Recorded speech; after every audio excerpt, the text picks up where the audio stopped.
Good afternoon, ladies and gentlemen. Once again, I welcome you to the inaugural Board Masterclass. My name is Emmanuel Ejo, your host for today. Straight to the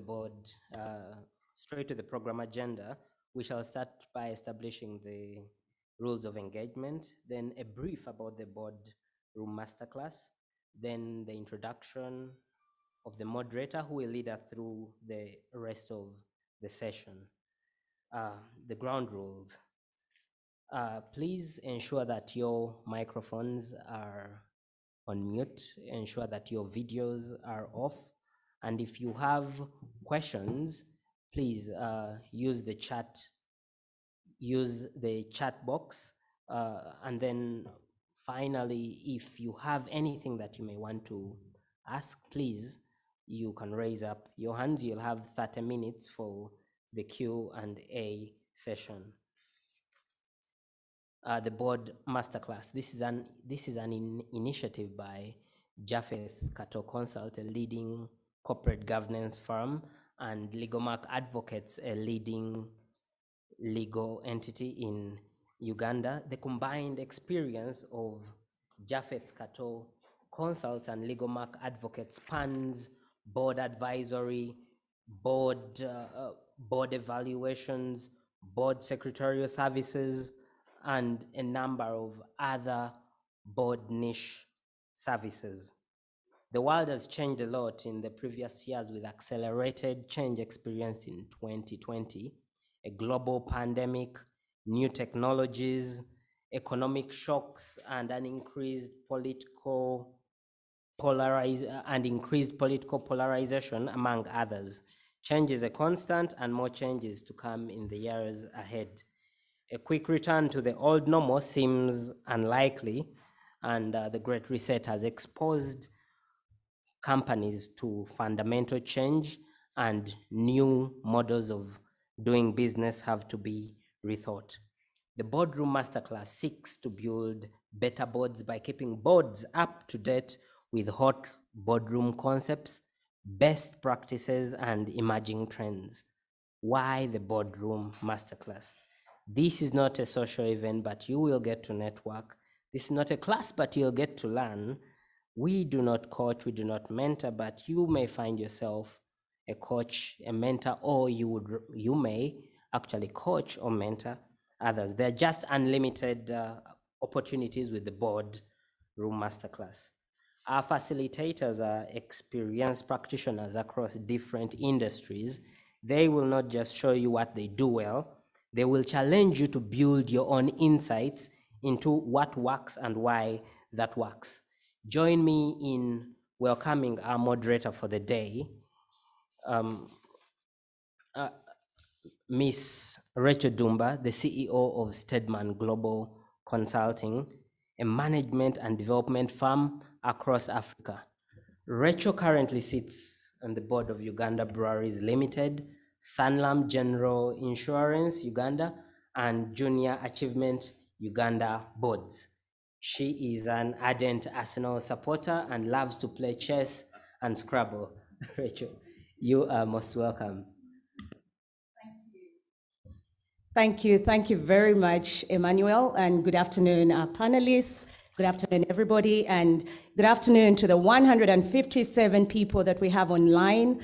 Thank you very much for joining, and please accept our sincere apologies for starting 10 minutes late. We should be able to catch up on time. Please get into the chat room. We see the messages coming through. Let us know where you're dialing in from, where you're taking this call from. Please tell us your name, what you do, or where you're from, and we will be putting up a poll shortly where we'll ask you what your expectations are. But allow me, ladies and gentlemen, to introduce a very powerful panel. I'm humbled to be able to moderate these very fine gentlemen and lady and gentlemen. But allow me to start off with Japheth Cato, who is not a stranger to all of us.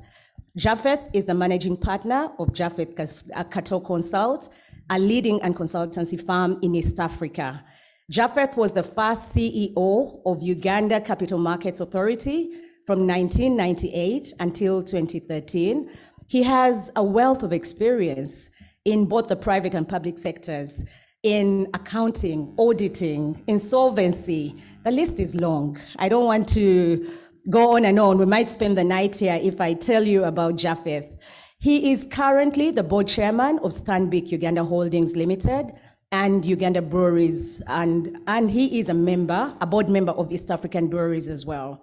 He is a member of the faculty at the Strathmore University Business School. Japheth, what haven't you done? Your CV is extremely impressive. But before that, Japheth was a member of the Global Council of the Association of Chartered Certified Accountants, SCCA, and he sat on the boards of the New York-based International Federation of Accountants, the Duke of Edinburgh, an international award for Uganda, and Junior Achievement, where I first met Japheth, was it in 2000, on Junior Achievement Board. Finally, Japheth recently co-authored a book on corporate governance in Uganda and pensions in East Africa. Please join me in welcoming Japheth. Thank you. Thank you, Rita. Thank you. Thank you. Our second panelist for the day is our lovely Ruth Sebatindira, who is the founder of Ligomarc Advocates, a leading law firm in East Africa and Africa, I believe. Ruth is a member of the Judicial Service Commission, and I'll come back to the Service Commission. She is the board chair of the Special Olympics of Uganda, and she has been the administrator of Uganda Telecom for the last 2.5 years. And we all know the turnaround that has happened at the Telecom, thanks to the leadership that you have put forward, Ruth. She is a senior counsel. When you see the title SC before a lawyer's title, the lawyers, I see a couple of lawyers have logged on. You will know what senior counsel means. And she is a former president of the Uganda Law Society. Ruth, very good accolades. As president of Uganda Law Society, Ruth had the opportunity to oversee the Uganda Law Society legal aid clinics around the country, and she helped remove barriers to access to justice, and this helped impact communities. But as a member of the Judicial Service Commission, which is quite exciting, she advises the President of Uganda, His Excellency, on the appointment of judges, appointment of the lower bench of the judiciary, and exercises disciplinary control over judicial officers and staff of the judiciary. So Ruth, when we saw an article in the papers recently with magistrates and people that were being punished, that was Ruth. She is the chairperson of the disciplinary committee of the commission. Finally, Ruth is a mother and she loves keeping fit. Welcome, Ruth. Thank you. Thank you very much, Ruth. And at the far end is Grace Kavuma, commonly known as GJK, Grace Jethro Kavuma. And I see so many colleagues of yours on the line. Grace Kavuma is the current chairperson of NCBA Bank Uganda, and he is a board member of Jubilee Life Insurance Uganda Limited and ABI Development in Uganda. He is the former chairperson of the Capital Markets Authority of Uganda and previously held several leadership positions in PwC Uganda, Shell Kenya and Uganda, DFCU Bank Uganda, Barclays Bank Uganda, Talo Oil Uganda, and so Grace understands oil and gas at the back and the palm of his hand. And through his roles, both at management and board levels in the various companies and sectors that he has worked, Grace has been involved in the development, implementation, and oversight of strategy. Many of us who know Grace call him the strategy man. But something interesting about Grace, he loves Liverpool, and he believes that he will never walk alone. Grace is into tourism and agriculture. Please join me in welcoming Grace. Thank you. So, thank you very much, Japheth, Ruth, and Grace. So members on the line, and we see we have 189. Thank you so much for dialing in from everywhere. We will launch a poll now, a 5-minute poll. Emma, are we ready? We just want to ask you a couple of questions and know where you're dialing in from. There's so many familiar names, personalities, individuals, and we thank you so much for taking time out this afternoon. We are humbled. We have the whole government of Uganda, the whole private sector, the whole INGO space that has taken the afternoon off to listen to JKC Consult and Ligomarc. So thank you very much. So we have 2 questions that have come up. If you could kindly take time to answer this. And our first question is where you're taking this call from. Are you in Uganda? Are you in East Africa, rest of Africa, and the rest of the world? Emma, are we live with a poll? Excellent. We should be seeing the answers coming up. Thank you. Thank you so much for your comments. Please keep them coming in the chat room. We can see people calling in from government. We have 99 comments in the chat room. Please keep your questions coming. Emma, are we hoping to see the answers come up immediately on the poll? I cannot see the poll moving. The second question is whether you serve on any board. And we see a couple of comments in the chat room, people saying they sit on different boards. Emma, will we get the poll come up? If we could kindly move to the third and final question before we kick off masterclass. We have a number of you are board members, directors, excellent. Private sector, public sector. Could we have the third question come up kindly? A third question should be what your expectations are. Okay, the third poll should be coming up, but could you kindly go to the chat room and let us know what your expectations are? We want to be able to see these comments come through, and we'll not be able to read all of them, but please go to the boardroom and let us know, to the chat room, and let us know what your expectations are. And later during the session, we'll take a break. And, oh great, we are now seeing where you're taking the call from. 92% are in Uganda, 5% are in ESC, excellent. 1% rest of Africa, and 1% from the rest of the world. Out of the 196 people that we have, excellent. We have the second question on serving on boards. 58% of you sit on boards. This is very good and commendable. And 42% of you are not yet on boards, but we believe you're here because you want to learn how to get onto a board. Excellent. So we'll now kindly request you to go into the chat room and let us know what your expectations are this afternoon. We will kick off with our panel and our questions, but please carry on chatting as we go along. And Emma, Ivan, and the wonderful team that we're working with will be able to pick these questions out. So thank you very much. So many familiar names, Japheth, Grace, Ruth. You have so many supporters that are out here to listen to you. So 200 people, and we should be ready to start right away. So our first question will be going to Japheth. We'll start off with you, but don't worry, I won't keep picking on you because you're closest to me. So Japheth, some of the key buzzwords today are ESG and the Great Resignation that we've all heard about arising out of the 2020-2021 pandemic. Could you please share your thoughts on how this has shaped your view or understanding of corporate governance today? Thank you. Thank you, Rachel. Thank you to those who are attending this webinar. And to be honest with you, I'm also delighted that things have actually changed. We are able here to sit together. So this is where we are moving slowly by slowly. And the other strategic one is that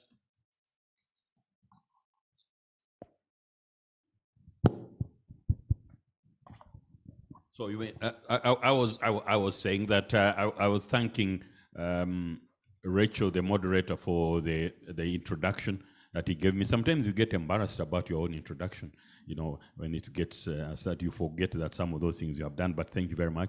Number two, I was saying we need to thank the Lord because we are able to be here like this, and also some other people that you may not see.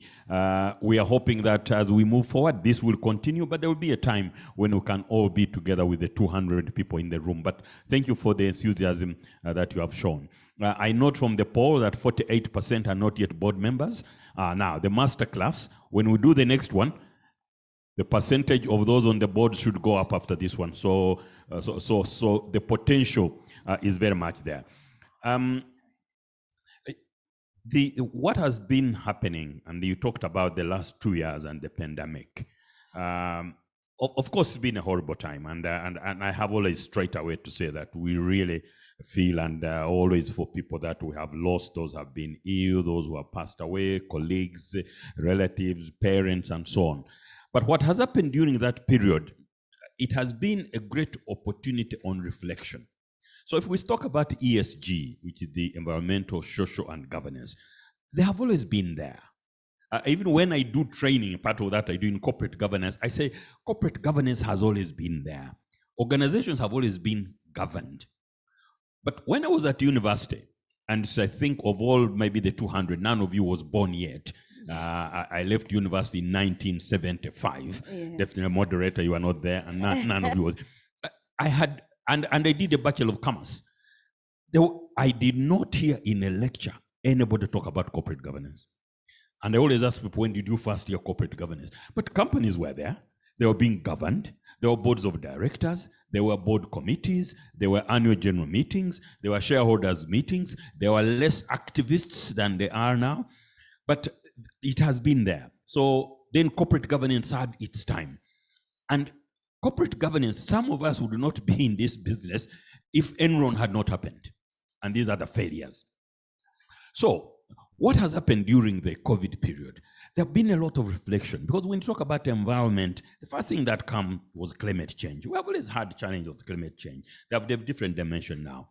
The social part has always been there. People are their rights being protected and so on and so forth. Then the G, which is the governance part of it, that has always been there. However, what has happened is there has been, that period gave people a lot of reflection. And the reflection was, are we really doing enough about the environment? Are we doing enough about the social, the human being, how they live, their rights, their responsibilities, how they are looked after? And are we doing enough in areas of governance and so on?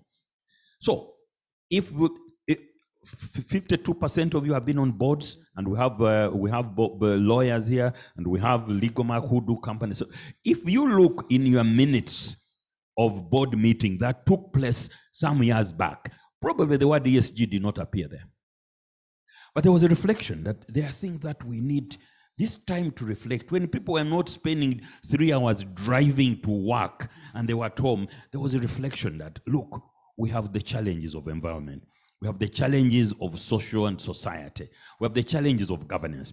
Then, of course, there is the other wider area that some of the big powers, after, of course, doing a lot to destroy the environment and so on, raise the realization something must go to be done. So what that period gave us, Rachel and my colleagues listening in, is a period of reflection. Yeah. And that's why people start saying these things are very important. They are as important as profitability for the organization. And during that period, therefore, the boards also, sometimes pressure from shareholders, sometimes pressure from funders, the boards now started taking ESG very, very seriously. Some organizations, and a bit I work with, Stanbic Bank has got a whole head of sustainability. That position did not exist 3, 4, 5 years ago. Then you talked about the great resignations. Again, it is a question of reflecting. And especially the younger people, the younger generation. Now, I've seen that actually the majority, if you look at the US, the majority who have resigned are between 30 and 35. So people started reflecting on what's this work that we do, does it link with our personal objectives? What is the purpose of the organization for which I work? Does it rhyme? Does it reconcile with my purpose? So why am I here? So why can't I do something else? Then there came the whole issue of being able to work from home. Somebody starts projecting, why do I spend so many hours going to work when I can do this from home?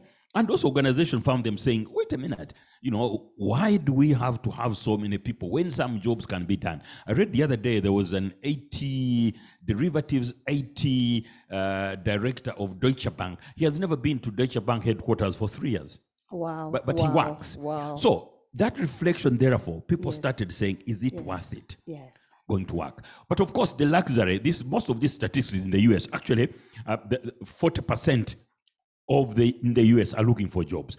But of course, we don't have it to that extent here. First of all, jobs are very scarce. Exactly. So you don't want to leave your job in case somebody else takes it. There's somebody waiting next door. But the people have reflected. I know friends and colleagues who have left jobs. And you see, in that age group as well, somebody could afford to take a risk. If you are 25, you can take a risk of 2 months without a job. But some of us or some of you will be talking about, oh my God, school fees. Kampala Parent is on my back. Yes. And some of these, what is the other school you go to in Kenya, those with a lot of money? What it's called? Rachel, you know that. Yeah. So what has happened is that reflection, therefore, people say, what's the purpose of work? What's the value of work? Can't we do work differently? And therefore, people in the US and so on have left jobs. They are doing things, and you can work from home. So therefore, for all bad things that happen in a pandemic and so on and so, there are certain ideas that have come out. That's why we get ESG being top on the agenda now of every board. We have boards. We had a conference yesterday. The organizations have set up dedicated ESG committees, and that's where we are. So let me leave it here, Rachel, but that is, I think, where we stand, and therefore, there is no corporate governance subject or topic we are going to do now without talking about the topic of ESG. It's so critical. Thank you. Thank you very much, Japheth. We know you are the champion when it comes to ESG, and definitely we know we'll have a couple of questions in the chat room and in the question panel. Thank you very much, all that have joined in. We now stand at 220. We have a couple of people calling in from across, so excellent, and thank you very much. Ruth, I'll come to you now. Your first question. How do you think the geo-economic and geopolitical, and I think this suits you because you work both with private sector, public sector, so you wear two hats at one time. How do you think the geo-economic and geopolitical landscape in the region with the entry of DRC into EAC is going to impact key governance issues going forward? So we have South Sudan, we have Uganda, Kenya, Tanzania, Burundi, Rwanda, and now DRC. How do you think this is going to impact key governance issues going forward, especially with the geo-economic and geopolitical landscape? Thank you. Thank you, Rachel. I think the context in which we should appreciate this question is the fact of now a larger market. It is believed, or it's a fact that now we are 282 million people with the inclusion of DRC. So that's when you think of it in terms of numbers, one big market for each one of us in business. So those in the corporate boardrooms or in any business should now think of the region as one big market. The other one is that collectively as countries, our total GDP will increase by 22%. And then geographically, our geographic space as a region has increased by 79%. So everything is on the increase. So if key decision makers will be using data to drive decisions in terms of those numbers that are affecting business. If you read the press release that was quoting the different presidents, I think President Uhuru said that this will mean that markets are increased, the region is going to be more integrated. We know that as Uganda, we are going to be building roads in DRC. So it means market access for our goods. It just opens the region up for all of us in the region. Now, obviously, the East Africa Community Vision 2050, if you're familiar, it's talking about infrastructure development, human capital development. Those are aspirations as East Africans. So it means that as a larger collective, now we have that common agenda of East Africa Community Vision 2050. The others at play, obviously, are technology, communication. And then when you think of it even wider in terms of Africa, East Africa is obviously an integral part of the African Union. And we know the African Union's 2063 agenda, the Africa we want, again, is big on integrating Africa and big on infrastructure and big on improving the livelihoods of all of us as a collective, as African people. So it enables business leaders to think in that wider context, that it's one big market. Integration is a key agenda for not just the East Africa common market, but in terms of Africa. Also, if you think about it in terms of what Africa Development Bank is looking at as a lender to states, African states, it's looking at the, what are they called, 5 highs or high fives? Yeah. Light and power up Africa, feed Africa, industrialize Africa, integrate Africa, and lastly, improve the livelihoods of our people. Those are the 5 key areas where Africa Development Bank is going to be putting money for African states. And it's very much aligned with the vision of East Africa, but also back home with our own vision, Vision 2040. If you look at all the agendas around the key frameworks, they are feeding into the Sustainable Development Goals, which come back to ESG. So it's the same agenda, global, regional, national. Thank you. Thank you very much, Ruth. Emma, I hope I can be heard. Thank you, Ruth. That was very good. I loved the way you connected SDG goals, Africa Agenda 2063, ESC Agenda 2050, NDP3, Vision 2040, we shouldn't forget our own Uganda. Vision 2040 and NDP3 now. So exciting to see that the government is working in that channel. So Grace, coming to you now, and our topic today is really about the changing landscape of boardrooms. And we know the boardrooms of today are not as boring as they were back then when Japheth was talking about 1990. So if you had an option between bungee jumping and mountain climbing, what would you go for and why? And related to that, how do you think the experience from each of these can help you shape board dynamics? So bungee jumping and mountain climbing.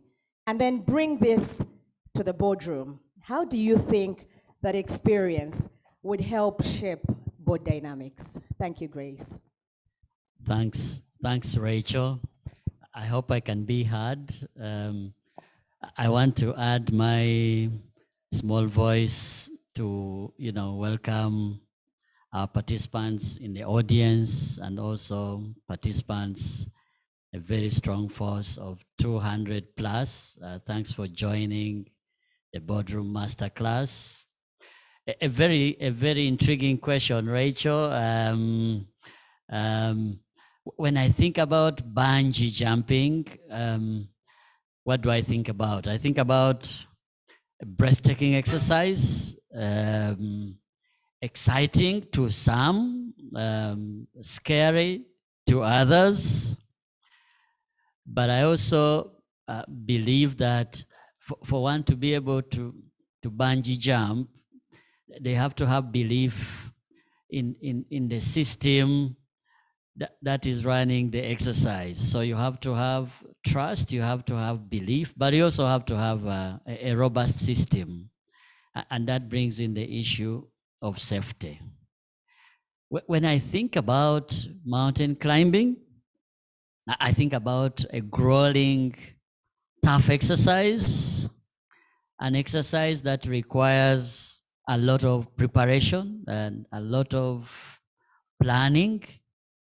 And when we talk about real mountain climbing, we talk about lots of hours of preparation to get up to the mountain. But like bungee jumping, also there has to be a strong belief in the process leading up, before, during, pre, and sometimes and also very importantly post mountain climbing. What happens? And lastly, there has to be a strong belief in the safety of the process of mountain climbing. So what would I choose? I think when I reflect on both, I see a strong affinity to running a business, and running a business being in the stewardship position of running that business, that you have to take some risks, won't you? And bungee jumping talks to that. Mountain climbing too talks to that. You have to take some risks. You have to be prepared for climbing down, if there is a word like that. So bungee jumping is from a high to a low, and businesses certain times go through those kind of difficult times when there are downturns, and you got to deal with those situations. How do you deal with them? How do you plan to deal with them? But when you think about mountain climbing, you also try to imagine the beauty and the pleasure of being at the top of the mountain. When things are looking up, things are looking north, the curve, the cumulative annual growth rates as we know them are looking up, and at the end of the mountain, there is a huge level of celebration. So my view, if you are to ask me, the way God created me, I probably take mountain climbing. Is looking up, is riding the wave up. It's celebrating those small successes along the way, including big milestones. Base camp, for example, is always an exciting place to be, and then the victory at the end of the mountain. I can summarize this to say there is always an element of risk in all of this, and that's what business is about, and that's what board leadership is about. How do you manage the risks involved in whatever endeavor that you are dealing with? How do you celebrate those successes along the way? How do you deal with the downturns and the upsides to business? I hope, Rachel, that gives you a feel of what I would do in the case I was to undertake either of the two exercises. Thank you. Thank you. Thank you very much, Grace. Very good examples and reasons as to why you either have to go up or down. And I hope my chairman at Uganda Breweries is listening, so that our next board meeting is on the top of a mountain. So Grace, whilst you're still on the floor, allow me to ask you the next question, which is really on the changing boardroom. Is it an evolution, a revolution, or is it a facade that will soon disappear? Is it overrated? Are we spending so much time talking about this changing boardroom, yet it's actually not changing? In 3 minutes. Thank you. Thank you. Thank you, Rachel. Evolution, revolution, or a little bit of both? Yes. Let me try to unpack this a little bit. I think if we take a step back a little bit and look at how industry has evolved over time, I think if you stand where we stand today, we are talking about Industry 5.0. And I think cryptocurrency is going to be a major factor in the evolution, if you like, or the revolution that it will cause in the industry. If you take one step back and think about Industry 4.0, which has taken the world by storm, the Internet of Things, machine learning, intelligent factory, you see that took the world from the place where it was before, at the advent of computers coming in, when things became automated, processes became simplified and faster, etc. And immediately before that, you had this whole advent of electricity coming in and driving mass production, assembly lines driven by the inventions that happened at the time. And in the earlier days, suddenly we talk about mechanization, steam engines. I think in Uganda people heard about those that Japheth talked about, that saw the steam engine with its smoke. Correct. There has been an evolution in that respect, but the industries have also evolved over time. When I relate that to boards, I think in the old days, certainly we could see, of course, some of us were seeing from a distance, we could see these huge boxes of files of paper prepared for boards, right? Yes, yes. We could see board of directors flying in from international destinations to attend board meetings. Board meetings could take weeks. And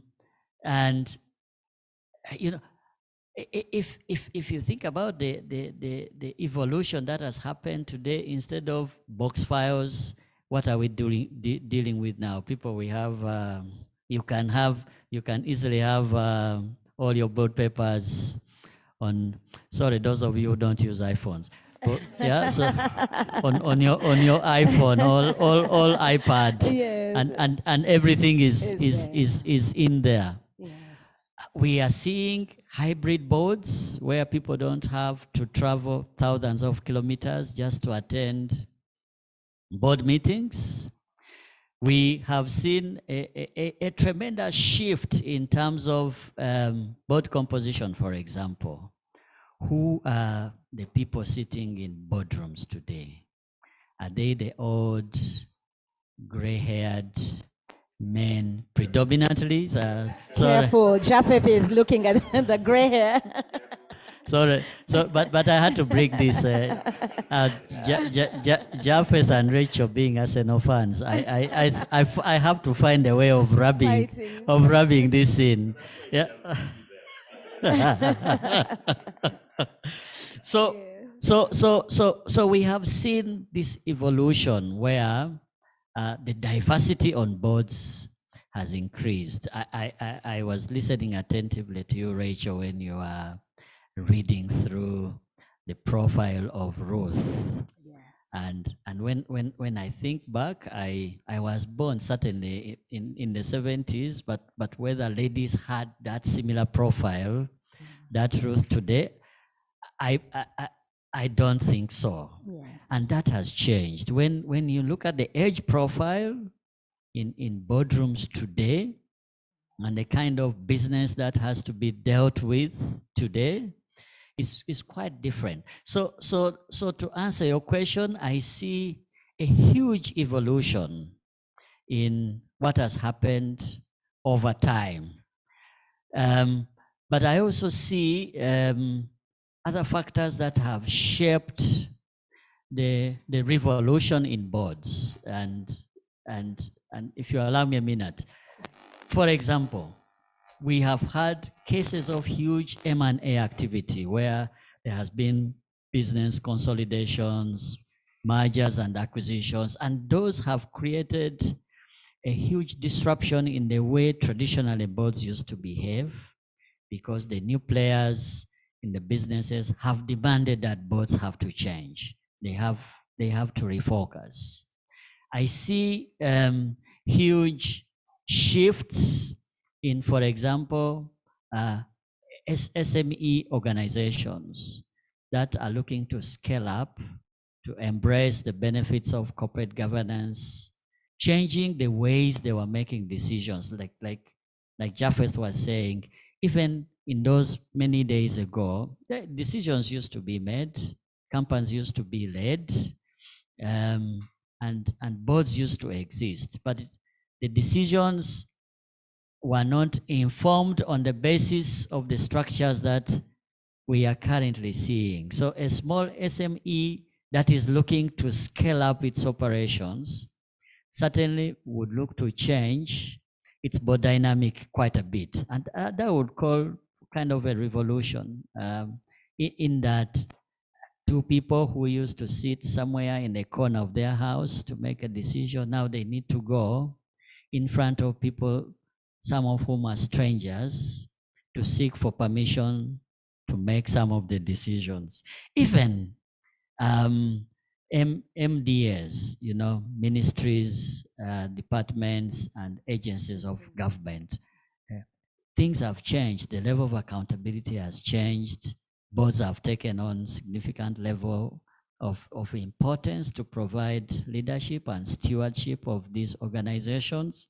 And that is key. That is very key. If I also talk about family-owned businesses as another area of example, that has evolved over time, especially where these family businesses are trying to scale up their operations, are trying to professionalize the way they do things, are trying to build value, because value is key for sustainability of a business. And I see elements of both evolution and revolution in the way the boards have shaped over time, kind of similar to what we have seen in the Industrial Revolution examples that I provided.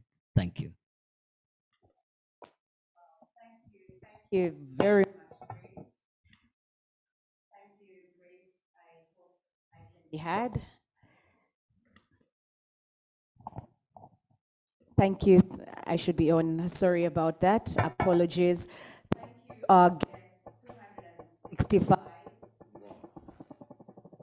265 guests dialing in from all over. Exciting comments in the room.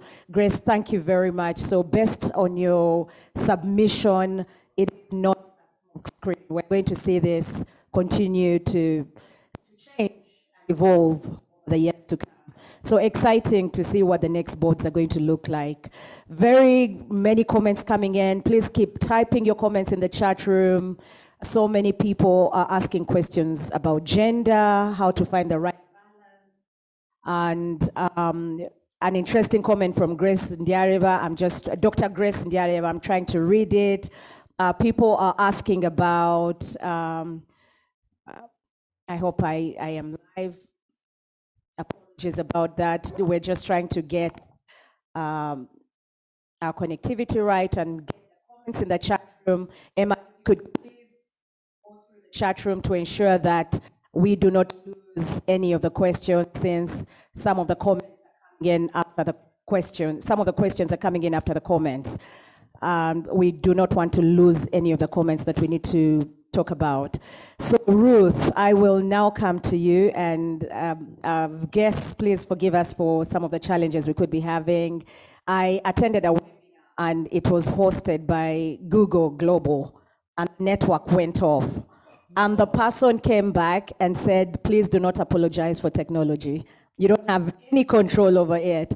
So even where you have the best technology laid out. So our guests, 285 of you, we ask you to bear with us if sound goes off and it's being adjusted. So Ruth, many discussions happen outside the boardroom. You see small groups of people talking, and complaining about everything. And then when they get into the boardroom, the right decisions or discussions are not being held. How is the external world changing in ways that are not reflected in boardroom conversations? Why aren't these tough conversations that are happening in the corridors going to the boardroom? And do you think that the right questions are being asked by board members today? Apologies, it's a long question, but I wanted to give a bit of a synopsis. So, are we asking the right questions as board members today, or do we prefer to ask these questions outside? Thank you. Thank you. The litigator in me would have said objection, compound question. You know? Yeah, because you want one short question. But I get the drift. I think again, if we contextualize it, and I'll use there are two critical publications that would shed a light on this topic. One is by the British Academy. It's called Purposeful Businesses, the Future of the Corporation. I think it's a 2020 publication or 2021. And the other one is a World Economic Forum publication called Stakeholder Activism. It's a September 2020. This World Economic Forum one was done by the big four audit firms, PwC, KPMG, Deloitte, and EY.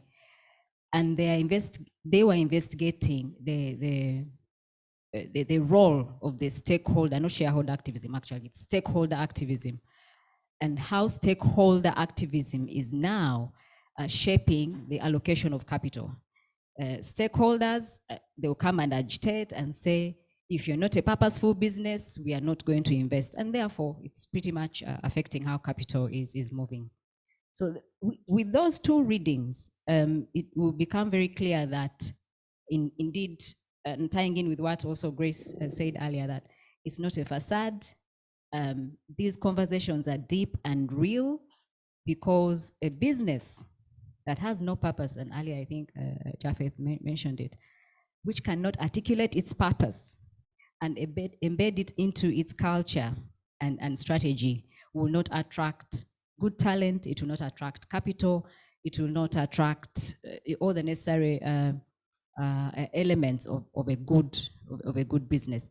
So with that in mind, then it becomes pertinent that indeed, when board members are in that room, are they asking the right questions of themselves as business leaders?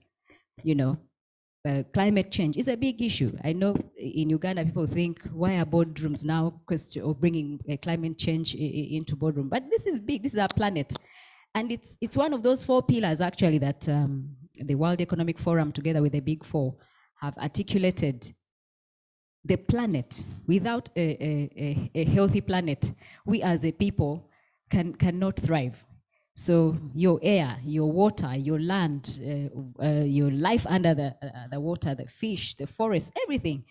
If those elements of the planet do not thrive, we cannot survive as a people. So obviously, then the other one is people. The other one is governance, very well articulated earlier on. But then the last one that the reports mention is prosperity. As we do all these things, we should all be able to prosper, not just as individuals, but as communities, but even our nations. Then it sheds a light on then taxation, the taxation element, that are then our corporations paying the right tax in those jurisdictions in which they are deriving all this value. So all these are the right questions.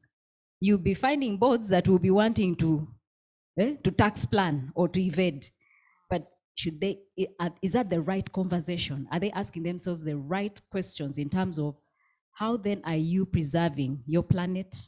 How are you ensuring that your people prosper, your people thrive, not just as within the corporation, but now it is urgent, and it has there is enough evidence that those corporations that will be pushing for those values, for sustainability, actually now, for sustainability of our planet, of our people, will be the corporations that attract huge amounts of capital.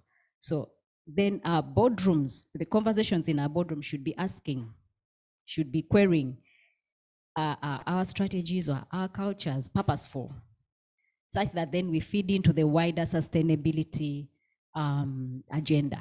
Again, the sustainability agenda is what is informing everything. This 16 Sustainable Development Goals, the UN 2030 Sustainable Development Goals are the ones that are at the very center of every conversation now, every global conversation you see, World Economic Forum, again, British Academy, wherever, the Global Compact. It's really about the 16 Sustainable Development Goals. That is the global agenda. So every board should be seeing to articulate its purpose to align with, 16 is too many, but with a good number of those. Is it 3? Is it 4? Are you in food security? Are you in agriculture? Are you in human capital? What are you doing as a company that you are building long-term value for your company, for your society, and for all of us as a collective? That is what the conversation is. So I think some boards are not asking themselves those questions. Thank you very much, Ruth. Very good response. And you keep going back to sustainability that Japheth started off with. We cannot avoid the sustainability discussion at the board level. And I think what this speaks to is the need for the board chairman to ensure that the discussions keep going back. And I'm looking at the two chairpersons we have here, Japheth and Grace with NCBA and UBL and Stanbic Holdings, just to keep rechanneling the discussion to the tough questions, as opposed to these being the board. We don't want the main board meeting to be around the coffee table at lunchtime, and then when you get back to the nice wooden table, it's anything else but the tough discussions. So Japheth, now to you and regulation.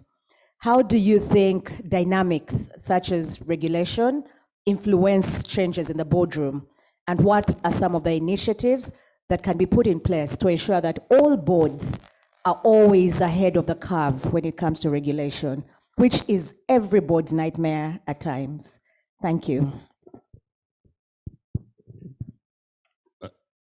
Thank you. I would just like to say that it's amazing how a topic like ESG has become so important, so topical and so on. And as I mentioned, it has always been there.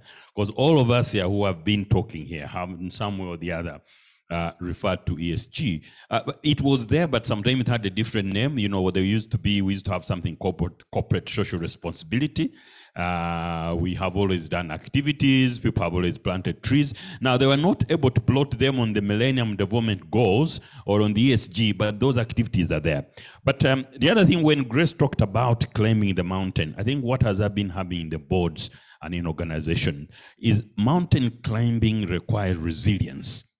And resilience has been a very key word. And talking about regulation, many of you will know I have been a regulator for a very long time. I'm one of the few people who've been lucky to be on both sides.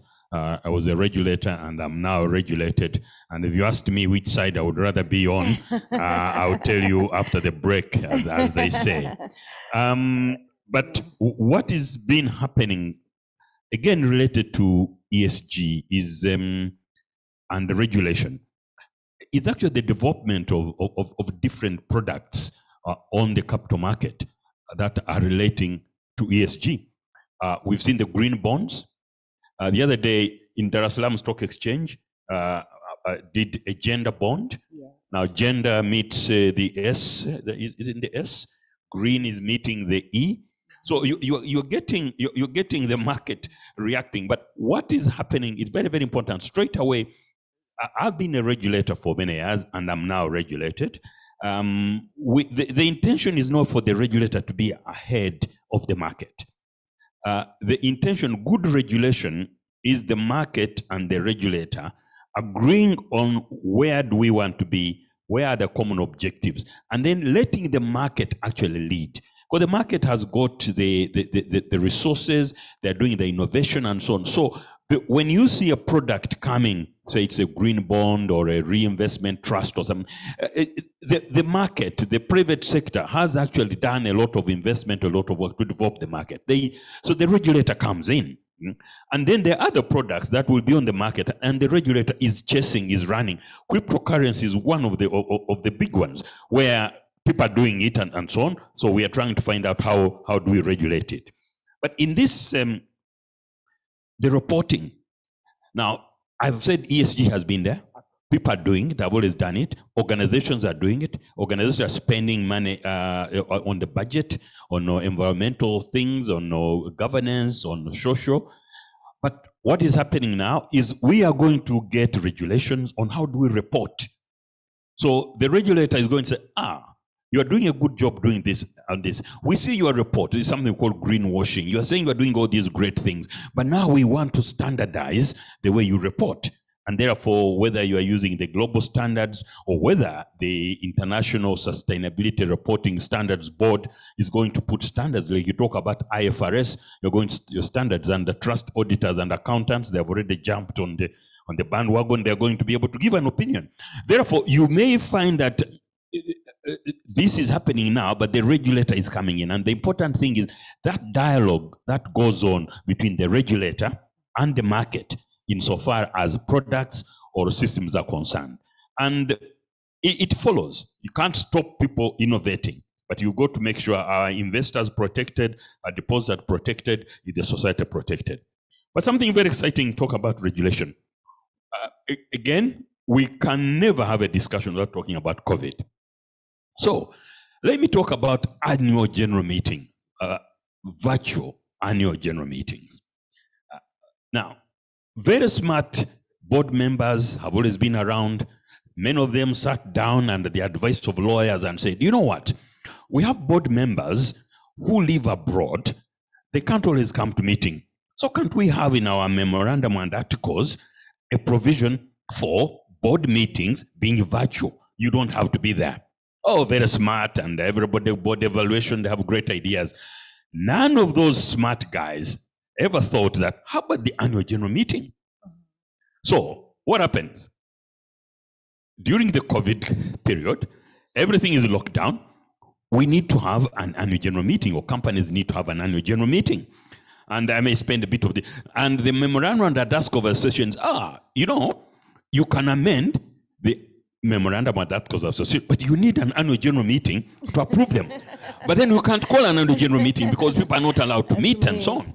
So this is an area where I saw a lot of innovation, a lot of contacts and so on. So in the case of, say, a bank, or in the case of a brewery where I also serve, is that Bank of Uganda, Capital Markets Authority, Uganda Securities Exchange, Uganda Registration Services Bureau, and then the courts. So companies had to go to court to actually get permission to have those meetings, and it's at those meetings that the memorandum of that cause of association were changed. Now we have virtual meetings. My brother Grace here had just been attending one, and we are going to have one and so on.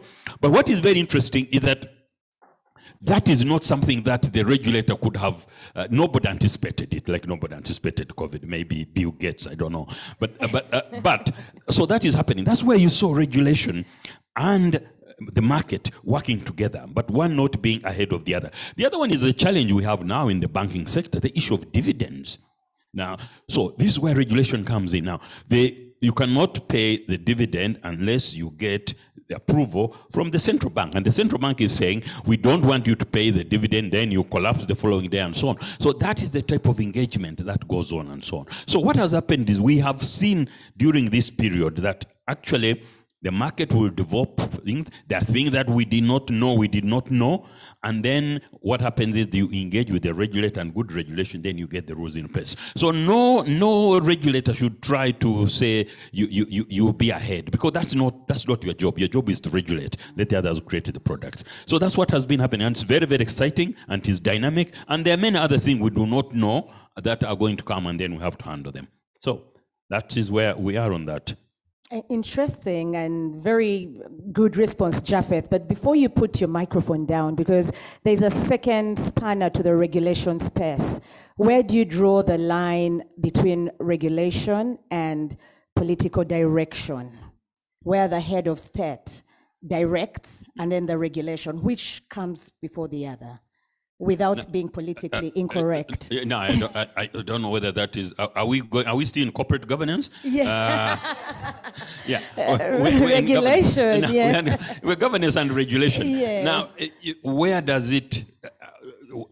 You see, sometimes I talk to guys who work in the civil service, and I've not worked there, so I don't. So for every direction that you get, a direction of guidance and so on, there is always an opportunity. You see, nobody wants to break the law or to be seen breaking the law or the regulations. So there is always an opportunity to suggest and say, you are giving this directive. However, if we do this, and then we do this, the consequences are going to be this and that and so on. So there is, again, if it is the direction, has there been a dialogue? Have you reached a point where there is no, and somebody is now using their powers? But to me, the best approach, and if I was in those big powers, is to allow, not to get in a position where you are actually either your directives cannot be implemented because of the rules and regulation. The consequences of doing it are dire.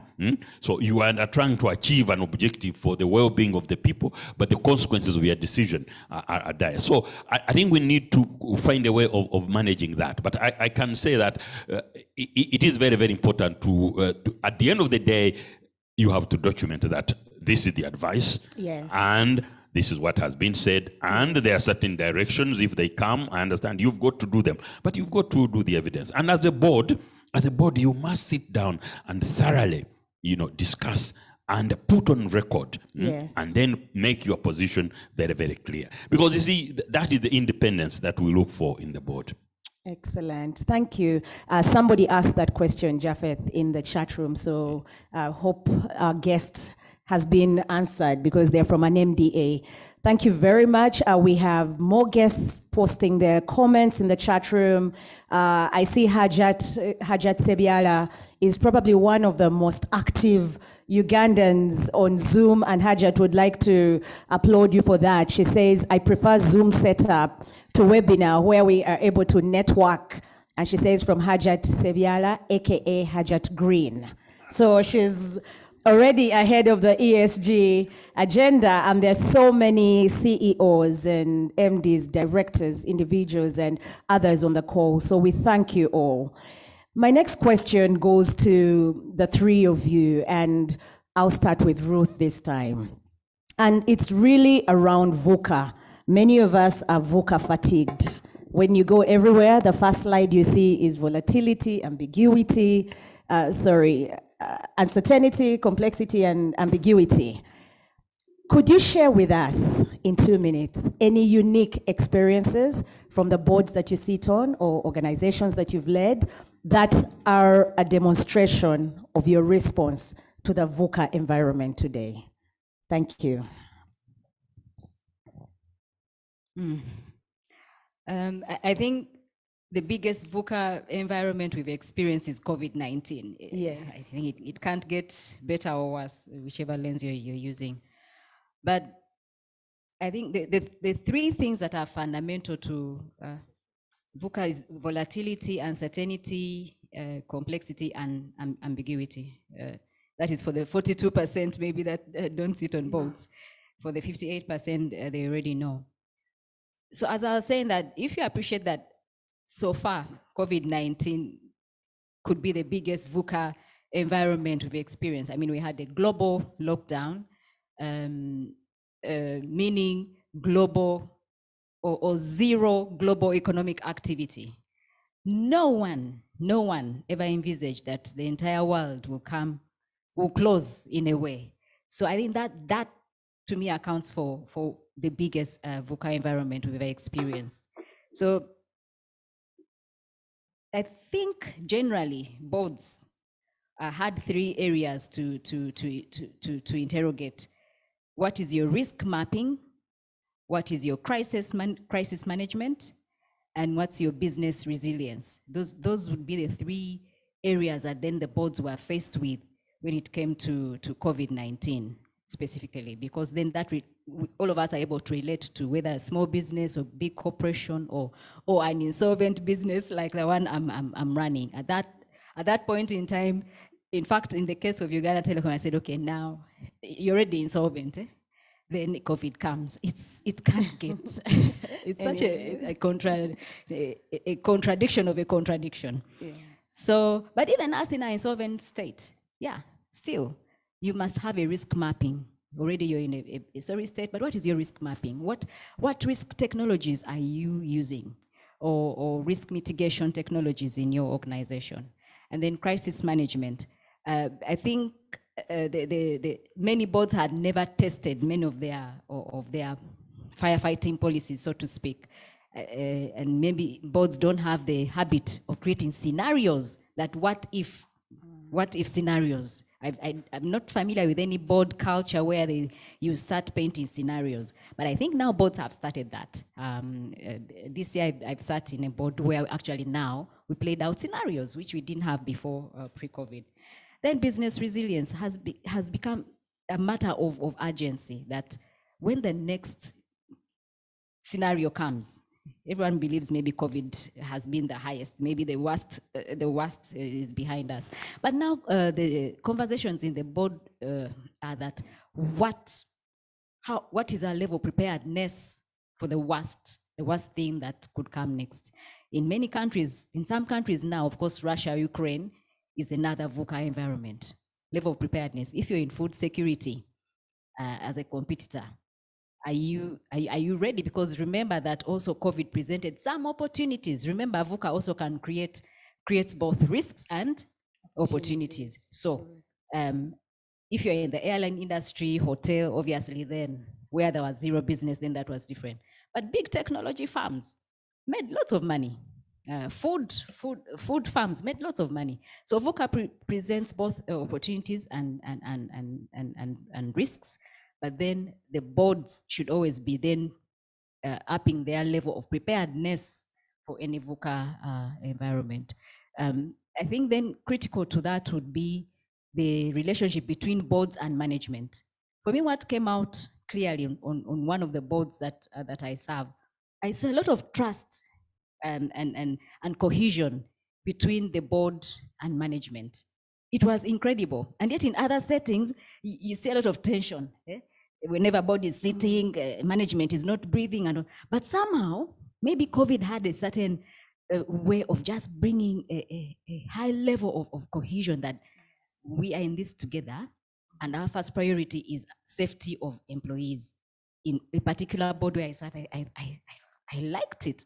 I said, what a level of cohesion and trust.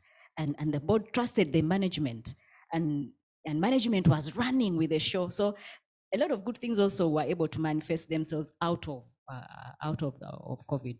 Obviously, then there are some sad scenarios where I chair Special Olympics. We had nothing going on. We are a games-based organization, and as you know, we are dealing with intellectual disability, and most of our not clients, but most of our participants in the games are really in the rural communities. So there is no, you couldn't even say connectivity. It was irrelevant because there is no devices. We don't even have Katochi, you see, for all our runners or whoever uses the Special Olympics platform. So there are some contradictions, huge disparities. Some organizations did very well, and then those that shut down, like the case of Special Olympics, we pretty much shut down. We just waited for when it will open so that our kids can go back into the field to play again. So those are the scenarios. Okay, no, thank you very much, Ruth. Grace, at NCBA, ABI, Jubilee Life, how did you cope? Talk to us about some of your VUCA moments. Thank you, Rachel. I think as going to talk about the issue of opportunity, I love this song by the late Mose Wizo and his friend called Ability and what? And opportunity. And opportunity. Okay, yes. You know, so like, can I call her my learned buddy? Yes. Because when I say friend, people might misunderstand me. But like Ruth said, I think the issue of opportunity is certainly key, but I think if we're gonna share some experiences would be around kind of in a board setup, how agile an organization can be. My experience is this business of a notice period of 7 days before the board papers are shared, and then people gather to have a meeting with all, what do you call them, the ceremony leading up to the main conversation of chairman's remarks and all that, Rachel, gets thrown out of the window. Yeah. So decisions, using the COVID example, have had to be made very swiftly. Yes. Notice period could be a matter of minutes, you know. If people are available, quickly meet and make a decision, as opposed to waiting 7 days or in some cases 21 days later. Not possible.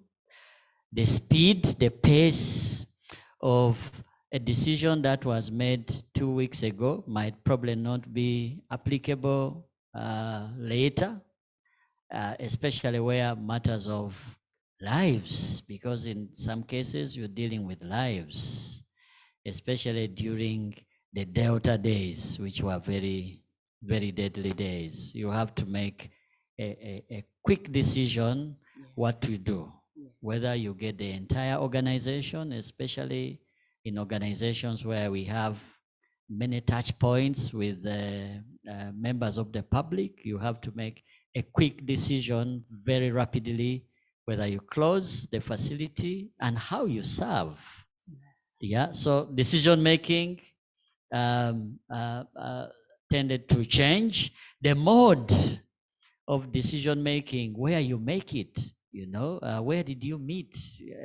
Meetings would normally indicate where the meeting took place. Yes. In some cases, you find all the board members are in 7 different places while the decision was made. And the last 2 comments I want to make on this is one around protecting value, and another is then how can you be innovative enough to grow value? Then it goes back to the issue of sustainability, because even in this environment, you need, one, to protect your value, but also to grow your value and create new opportunities.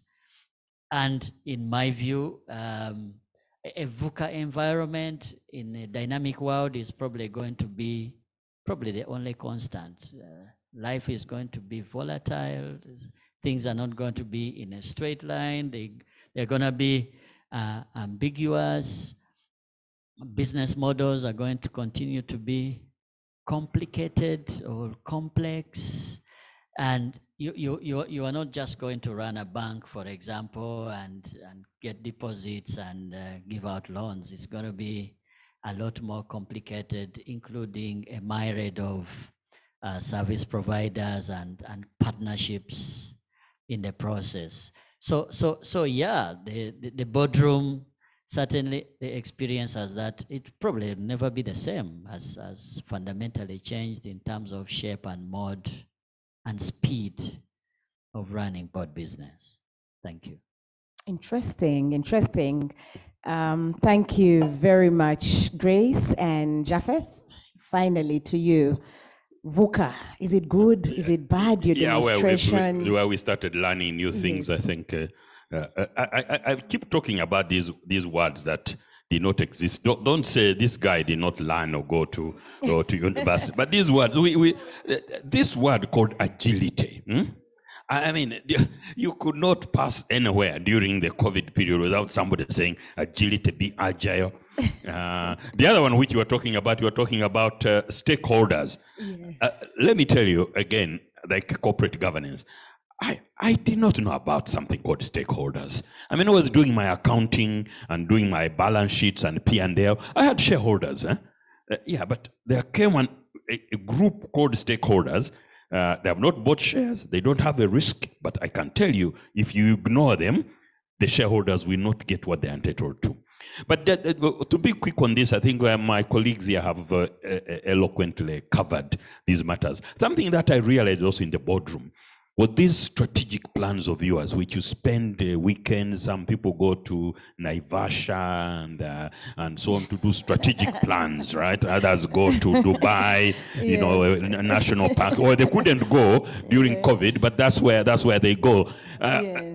You know, the planning horizon was very, very short. You know, there's no board member who would be asking management, what do you think the sales are going to be in 6 months' time? Excuse me? 6 months? We do not know what is going to happen in 6 months. You ask me about 2 weeks, I may be able to tell you, because I do not know. Or I'll wait until the president makes another, speech on TV, on radio, then I can tell you. So the planning horizon became really short and dynamic.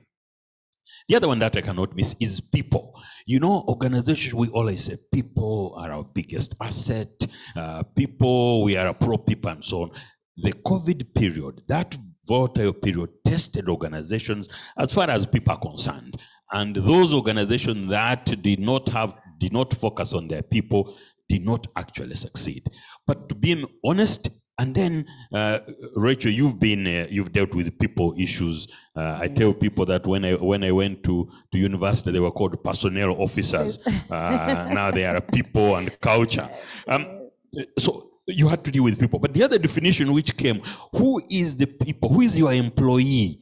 The employee was not the person on your payroll. Correct. The employee was then a person who deals with the organization. Some of the organizations outsource a lot of their work. So the people are not actually on the payroll. They are not employees. Yes. But during the COVID time, as a board, you had to make a decision that if everybody is going to be given some portion, do you remember the days when we had to distribute food and so on? Yes. They passed by my house. Nobody stopped. But the people, you have to look after became much, much wider. So it was a big horizon. But then, of course, methods of delivery. People always wonder, we sit on a board of Uganda breweries, how did you make sales, good turnover, when the bars were closed? Just because of innovation of methods of delivery. Yes. The border borders that we all wanted to get off the street are the ones that were delivering our food, delivering our goods, and so the Kikubu online, all that type of thing. So that is what was happening during that period of, things were not normal, but those who reacted very, very quickly and changed very quickly succeeded. Those who did not succeed. But of course, also the digitization, using mobile money, using internet banking, and so there are some countries. My brother lives in Austria.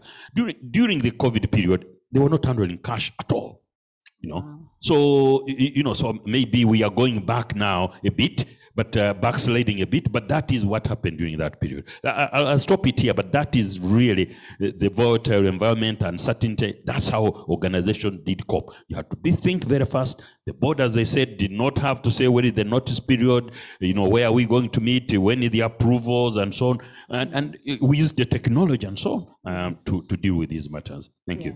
Well, thank you. Thank you very much, Japheth. And if you could kindly stay on the floor, because our next question is related to COVID, and this should be the last question on COVID, because everybody is COVID fatigued, and nobody uses it as an excuse anymore for non-performance.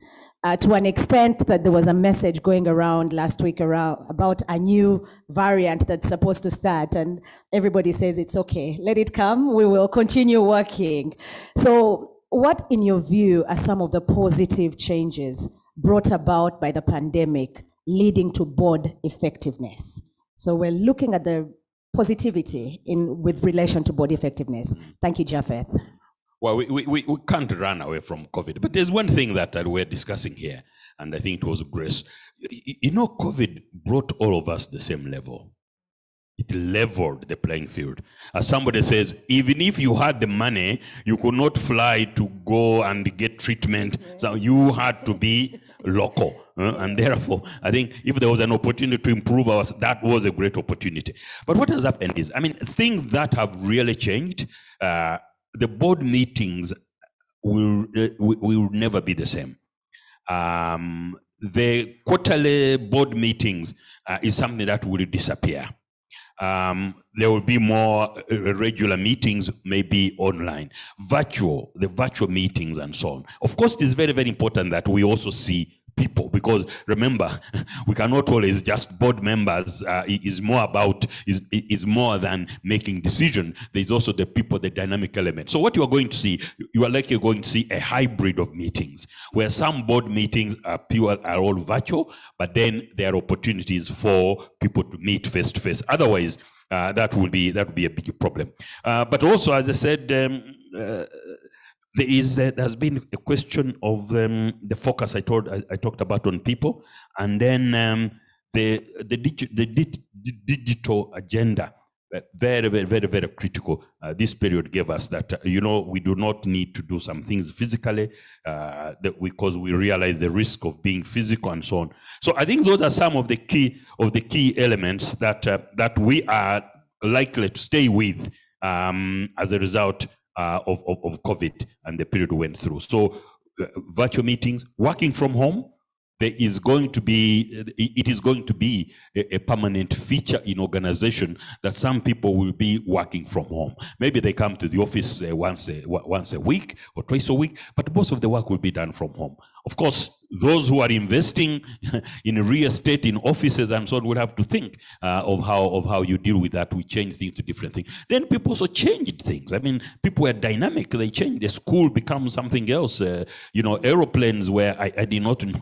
Aeroplanes, passenger planes started carrying cargo. But I read the other day, actually, now they have stopped them. It was a temporary thing. A passenger plane is not supposed to be a cargo plane. So those are some of the dynamics. Some will stay forever, I think. But I think the boards will never be the same, or the boardrooms. Talking about, some people can't make a difference between boardrooms and other rooms. So I'm talking about boardrooms. Thank you. Okay, thank you very, very much, Japheth. Interesting. So the silver lining behind the pandemic. Grace, we're now coming to you, the man who wears the risk hat at times. What are some of the things that keep board members awake in today's fast-changing environment? And related to that, what are some of the emerging risks that are being brought about by this exciting changing boardroom? Thank you. Thanks, Rachel. When we talk about risk, we could probably use 2 days with a little bit of notice period to ensure that we are all well prepared to take in the risk. So I'll use a few minutes. So allow me to just pick out what I see at the top imperatives in terms of what keeps boards awake. I think for me, top on the list would be the issue of reputation. Yeah, because people buy into reputation because of the perception they have about, good or bad, they have about that reputation. I was going to say that people buy Nile Special compared to, what's the other one? we didn't hear the other one. People buy Bell compared to the other one. Maybe I am having worked for Shell for many years. I'm unleaded, so I don't take alcohol. So I don't know how the taste differs. Yeah. But on a serious note, people choose organizations because of reputation purposes. People work for organizations because of the perception they have about that organization. So reputation is key. The second one, I think, is talent. Talent, and when I talk about talent, Japheth talked about the great migration. People now asking themselves whether they want to work where they work, whether they should work at all, whether they should go find other endeavors. So that's a big issue. So talent, in terms of retention of talent, first and foremost, holding on to what you have, if it is good. But there's also a big dilemma of letting go of it that you as a board you don't like. It's probably one of the biggest, the most difficult jobs of a board, to let go of talent, or put this way, correcting recruitment mistakes. It's something that would keep a board awake, certainly. And then related to talent, it's again to attract talent. Yes. To an organization. And in today's world, it's not obvious, what is good for you, what is good for the organization, and what is good for the staff. For example, when I started out to work in Pricewaterhouse many years ago, we had to dress in a certain way. We had to write in a certain way. No wonder I still write with a fountain pen. We had to answer a phone in a certain way. Today, guys walk in with a swag. Yes. They walk in with a trouser, I don't know, full way or halfway. I will, even ladies, I mean, and that word dynamic is a huge thing that we need to contend with in order to attract talent. The number 3 thing for me is around disruption, because you don't know where disruption is going to come from. If you ask anybody today on the board of a financial services industry, it is not the same the way it was even 5 years ago. Life has changed, the channels of distribution have changed, the touch points have changed, technology has changed, telecom companies have become banks, they have become financial institutions, the regulation landscape. Those of you who are involved know all these ICAP details that are coming up now, and boards need to be aware of these and need to sign these off. I talk about banks because I'm a friend of banks. Yes. But even in other areas, certainly regulation, digital stamps, certainly in your area, Rachel, they never were. Yes. 10 years ago. So disruption and uncertainty, the question of VUCA that you raised earlier, still remains. It's a key concern. It's something that keeps directors awake. Speed of information, and talking about speed. In the olden days, information was privileged. We all signed off on confidentiality.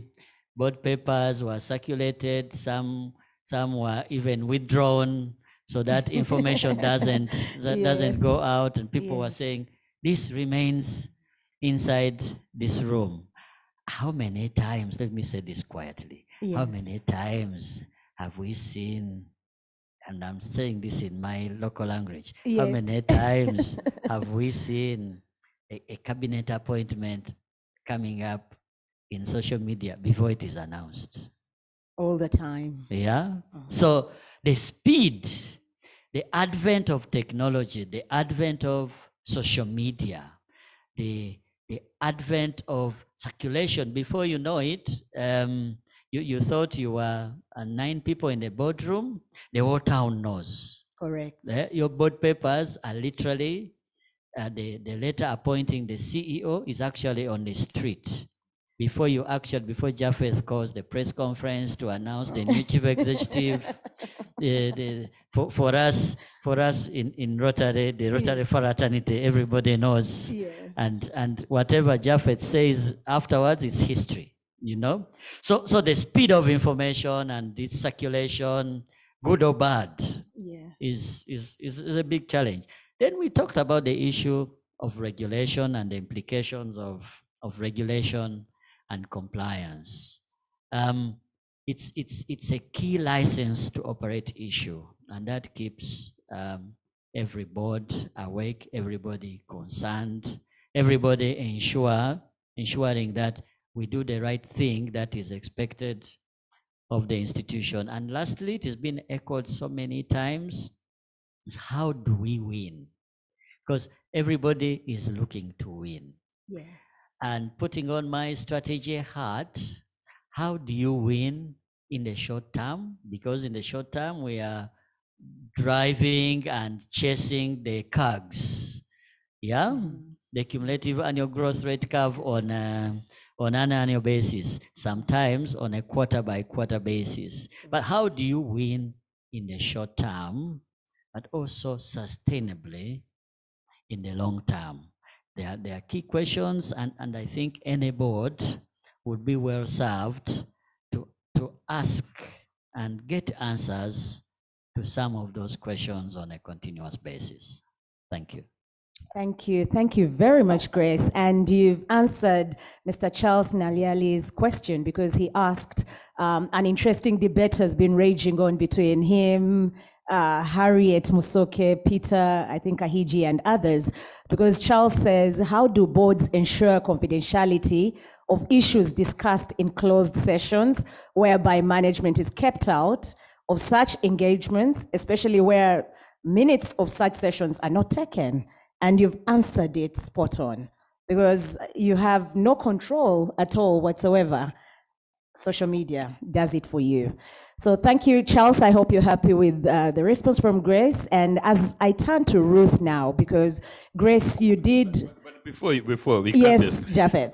Yes, sure. How do you win? And a question to you, how do you win where we're number 2 and there's a number 1 in the league? Yeah. Yes. You should challenge him on that one during coffee. Exactly. Liverpool win. Exactly. Very good one, Japheth. Very good one to be discussed. So Ruth, Grace, you talked about these board members who now walk in with trousers that are dropped, shirts that are turned, up, and that's the new board. Ruth, the debate is on, the debate on whether or not to have a Gen Y or Gen Z representative. The Gen Zs are the iBabies. They like iPhones, iPads, iCloud. They don't do memos. They don't do meetings like this. It's I all the way. There's a debate to have representatives on every board, and this continues to rage on. Please share your view whether this should happen or not, and why. Thank you, Rachel. I think if we appreciate that the future requires inclusion, I think inclusion is going to be critical. Diversity, equity, and inclusion, the day thing. Especially, for example, in the digitization world, board members that won't have young people might be challenged. It may be imperative that you bring in young, how the market dynamics play out. And sometimes those young people can have such a bearing on maybe product development or whatever. Now you may say they don't need to be in the board, they could be on committees. But if I share the experience of, for example, Special Olympics, it is a requirement because we are dealing with athletes. Yes, they're intellectually disabled, but it is a requirement that I must have at least 2 young athletes on my board, one a female and a male. But they must be young and just bring their youthfulness to the board. Remember, we use games. So at my age, I probably am not as creative at playing or at thinking of which games will attract much younger people to the field as our athletes. So depending on your space, it may be an imperative that yes, you bring in much younger people for you to drive your purpose or to drive your agenda. So for me, I'm open-minded when it comes to that. But I wanted to add 2-3 elements to the question that Grace talked about. In addition to brand and all the other elements, I thought capital is a big issue. There are many companies that are struggling to raise capital. Grace doesn't have it as a problem because he has grown swimming in capital. So it's, yes. So it didn't come up. Yes. So it's not familiar with lack of capital. Yes. But now let me bring the perspective of those that are always hustling to raise capital. Yes. So there are many SME boards that are really looking to raise capital. But then, of course, then they must know that the agenda or the new agenda, the global agenda, requires that as a corporation, you be needing to do good business. What is that thing? Do well, do good as a corporation, as a company to attract capital. In fact, it is said that you should build your business on principles that allow for your company to thrive, the society to thrive, the planet to thrive, and you make money profitably, but without causing any problem. So you make profit, but do not cause any problem out of making that profit. So there are those companies that are making good money, but in the end, they are also causing problems. Maybe they are making us sick, or they are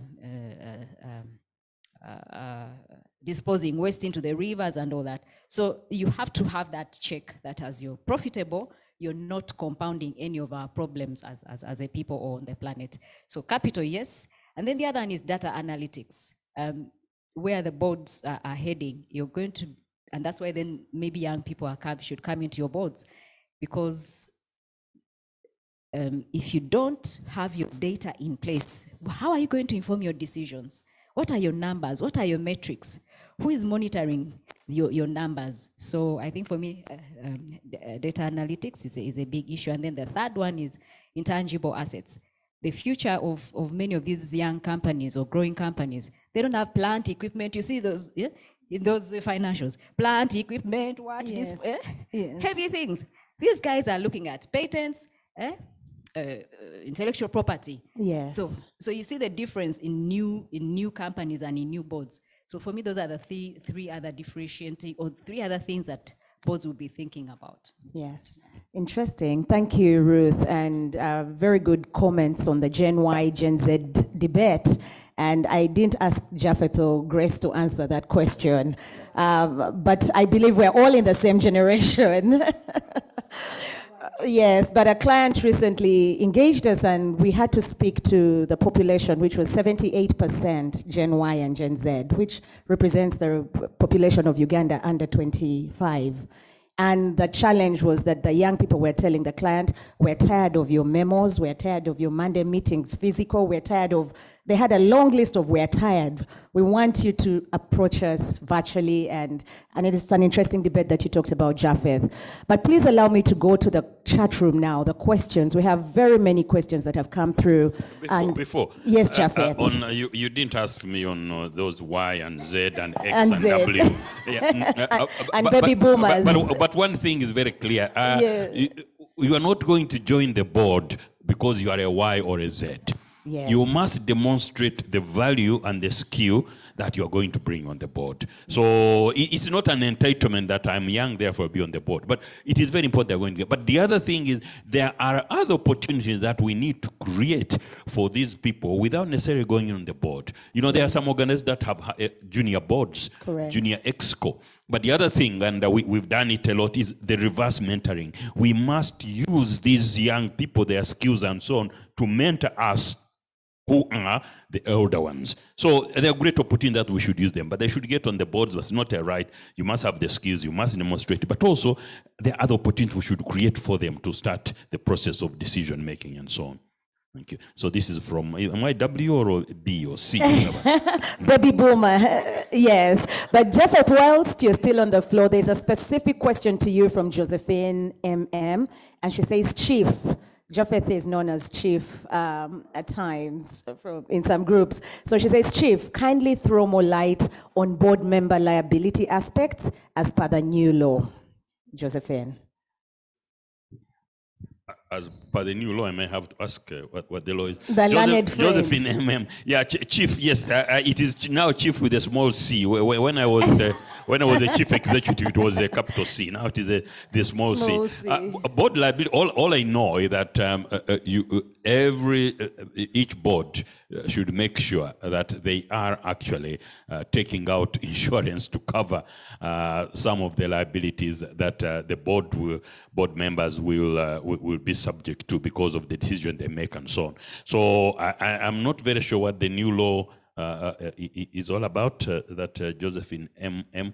But what I'm saying is, as a board, when you look at the remuneration and so on, and we do sometimes get engagements as JKC and I think Ligomarc to look at remuneration. This is something that we do because the risks that the board members take in the decision which they make them in good faith. They need that protection of insurance, and you should get in touch with you and evaluate what the risks are. But the risks are getting bigger and bigger, and they're not as predictable as they used to be. So I hope that helps. But if there is somebody else on the panel who can help, that will be useful. Or even on the chat box. Some chat box people can also answer others. It's not all. Just do join in answering some of these matters. No, thank you, Japheth. And anyone in the chat room who knows about the new law, especially Josephine, since you posted it. But what Japheth is referring to is a professional indemnity for board members to be able to take out. But a question for Ruth, because this is a legal question. The Hajat Sebiala says the 14 days notice period of board meetings are impeded in the legal framework. How was that reduced immediately without amending the law? Are there any legal issues here? That's Hajat Sebiala. Is it in the law? That would be in your mem arts. Each company would set out its own notices unless the company adopted what we call table A or table B. But normally each company would agree on its own notice period. Maybe she's reacting to what Japheth earlier said when we had to go to the court to apply for conducting of the virtual annual general meetings. Yeah. But again, I think then court puts into consideration all these extenuating factors that indeed this is a pandemic, and therefore it's important that the company be given that waiver if a waiver was requested. Okay. I, in the audience, there is a governance person that I work with at Stambik. But you can do that. Okay. But as part of the meeting of the agenda, you actually approve a short notice. Okay. So although the memorandum of articles will talk about 14 days or whatever notes for the meeting, but that meeting has got to approve that the short notice that you have called them. If they don't, then the meeting cannot take place. I hope I'm all right on that one. Yeah, sometimes being on these boards, you learn some of these legal things without having to pay you the fee. But that's it. But the point is that what does that mean? That we have got to relook whether the memorandum and articles of association that were written when the company was being formed are still relevant today in the new environment. They may not be. Yeah. Okay. No, thank you very much, Japheth and Ruth. And Grace, to you, somebody asked this to the whole panel, but I'll direct it to you. How are you reaching out in terms of mentorship to the upcoming and aspiring leaders to the board for someone ready and trained? And that was Rose Taremwa, but I know Jihan Ochan posted in the chat room, and she said she's an aspiring board member. So Jihan, please put your telephone number for Japheth and Grace, who are key board recruiters, to reach out to you. So Grace, what are you doing to send the lift down for those who want to go upstairs as well? Thank you, Rachel. I think as JKC, first and foremost, we do a lot of training in terms of boards as well as executives who are looking to get into board roles. As you mentioned earlier, I'm also a faculty at Strathmore, so Strathmore Business School. So we do a lot of that training as well.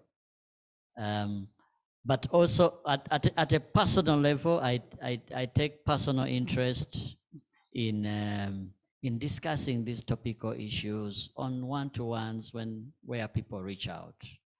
Over the course of life, I'm sure that applies to all of us here. People look you up and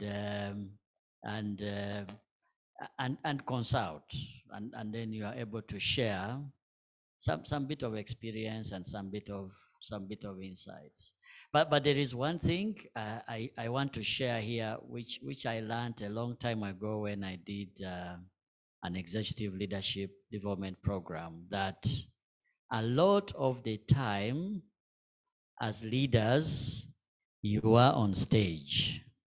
So directly or indirectly, you are coaching others, you are mentoring others, even when you are not aware that you are, you know. So the point I want to make is I think all of us, we have people we look up to. Yeah, we have people, and I'm sure you have seen people in various walks of life, having been in close circles with other people, gesturing like others, and and adopting similar Yes. body language. And I know I didn't say anything, but the point I am saying is there are numerous coaching, development, mentoring opportunities. Now the one sense advice I can give to fellow colleagues is really to be deliberate about those opportunities. You look out your mentors. You probably shouldn't have one individual, because no one individual is grounded in a 360-degree way.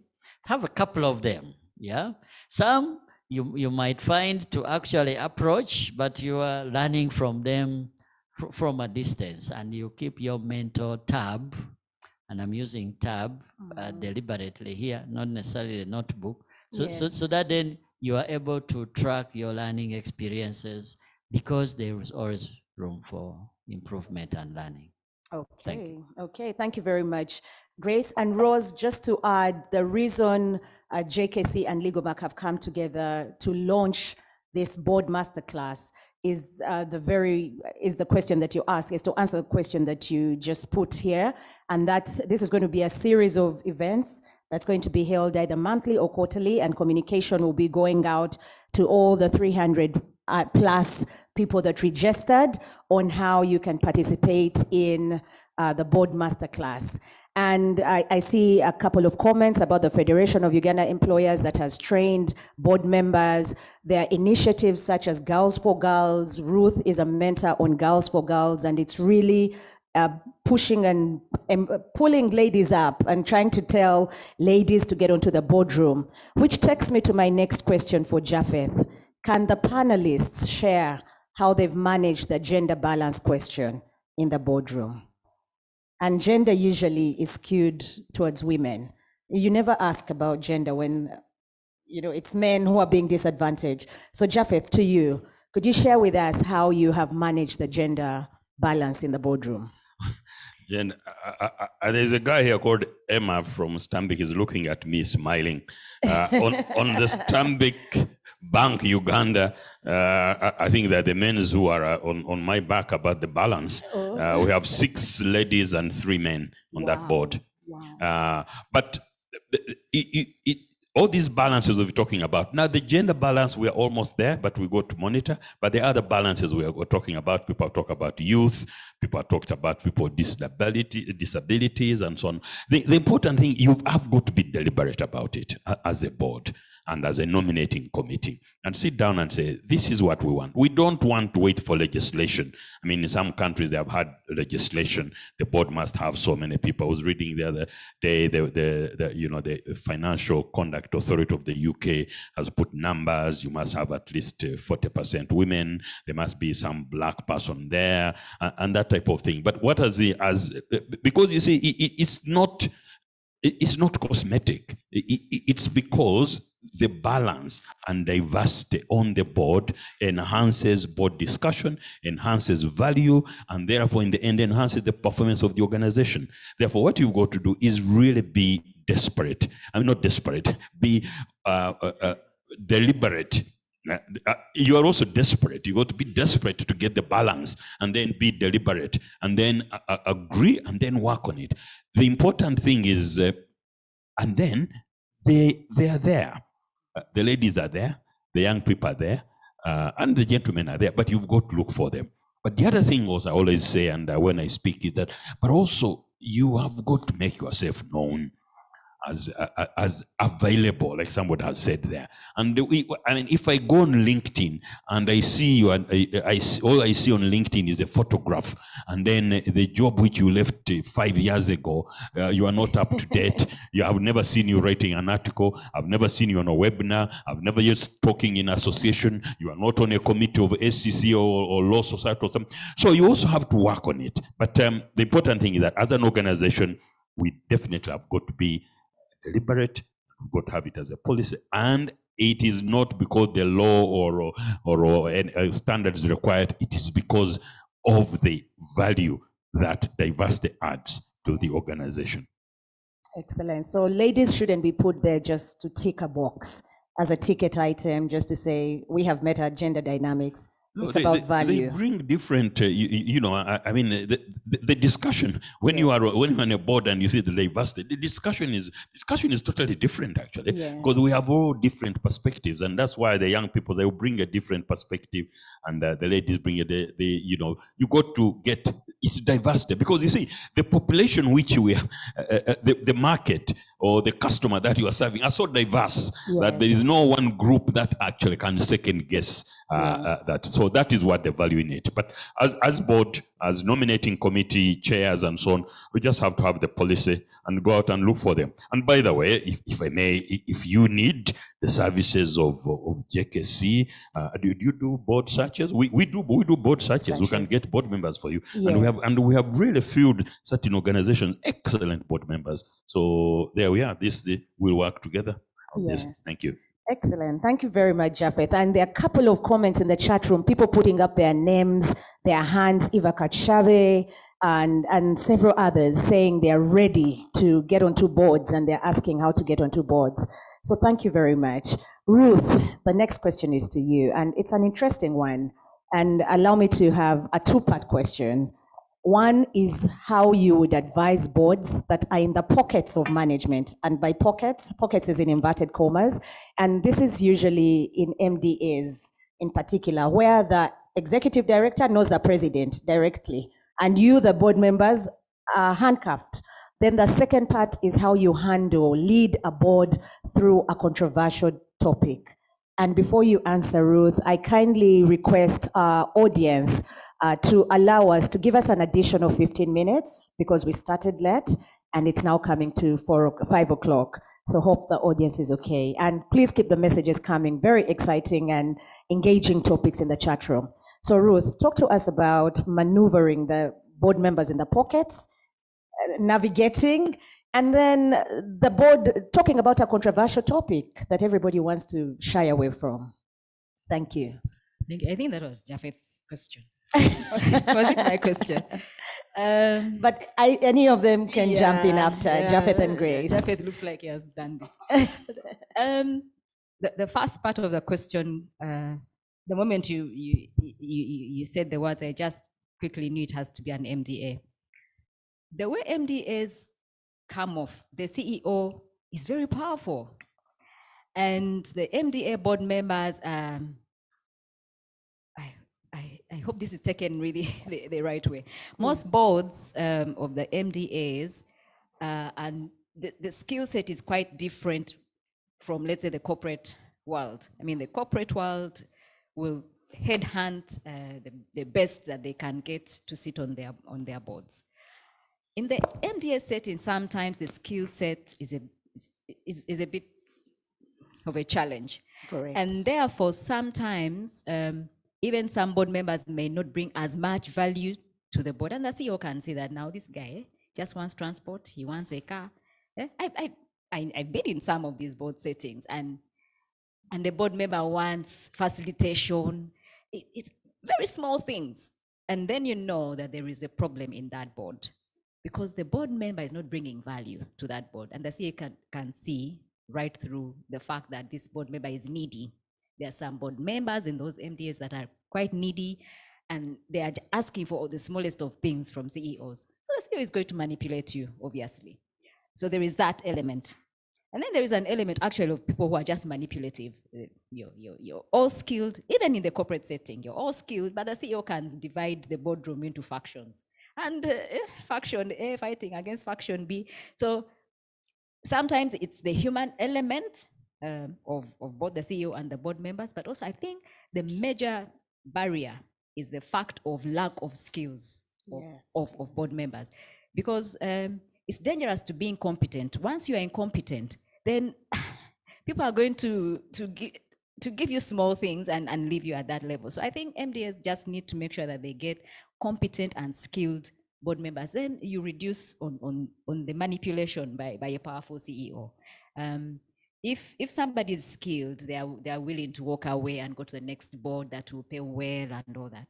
But when you have the other category of board members that don't bring as much skill to the board, then you're going to have some of those problems. Now navigating a difficult topic like just the one I discussed, talked about. I think that in itself is difficult. Yes. You could sit in a board and know, half this room is trouble. Yes. And the chair, and the way the MDA boards are appointed is quite different from the corporate way, because corporate is very deliberate. But MDAs, it's a certain colored letter which will come and For my all board MPs. members, yes. So it's a bit of a challenge. So you really hope that the board chair has a level of maturity that can see through the deficiencies in the board, and maybe one-on-one starts seeing the different skills and competences of each different member. And you've seen, I mean, does your chairman whine you? No, he doesn't. He doesn't. He's doing badly. He's doing badly. I'll take you to some board chairs who whine you and seek your insights. He's doing badly. But I've seen some board chairs who seek you out and one-on-one. Of course, not for very large boards. I know a board which is 17 members. Those can be a bit difficult, 17 or 21. There's one MD which is too huge. But if you're a small board and your chair has insight and can look out and know, this person is maybe good, but maybe they are just deficient in financial information, or this person is just malicious and toxic, then they will know how to deal with you. So I think it's a leadership thing. Correct. It comes from the chair. And without doing Kalong, I think Strathmore, you have something leading boards. So people need to train in that area. It's difficult navigating difficult topics, but more so difficult people. You would rather maybe a difficult topic, because then if you have good people, good professional people that can understand, and now this is a difficult topic. Let's say it's a bribe. Maybe some MDA asks for a bribe for you to set up a plant, and now it's now up for discussion in the boardroom. And then half the board is saying, we pay. Half the other are saying we can't pay in principle. So I would rather deal with the fact that it's a difficult topic, but then the people in the room are all professional and can see that this bribe cannot be paid for very obvious reasons. It's unethical as a business and all that. So it compounds problems when you have a difficult topic with difficult people. So, but I think it comes with training and good leadership of the board, and of course, high quality board members. So I think the call is to keep training ourselves and skilling ourselves to learn these skills, how to navigate, how to deal with difficult board members, how to deal with difficult topics more so. But also, how to deal with powerful CEOs. Yes. CEOs, some of them are really powerful and you can do nothing. Yes. And you can do nothing, you could just watch.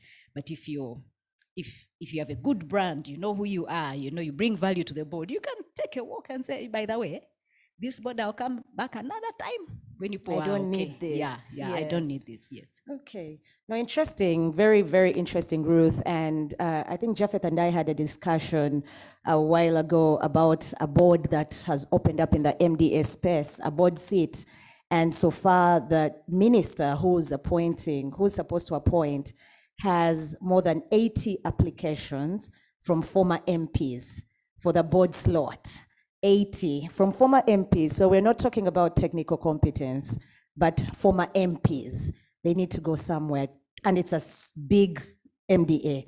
So interesting discussion that you raise. Allow me to ask Grace one final question. This is from Jackie Namara Rukari. There's so many questions in the room, and we really thank everybody, Eva Kachabe, Michael Mande, and so many others. And the comments, we had more than 150 comments, exciting comments that will take time to read, but we are cognizant of your time. So Grace, this is on cyber risk, and Eve and Jackie says, what can boards do to provide directors with protection against cybersecurity risks?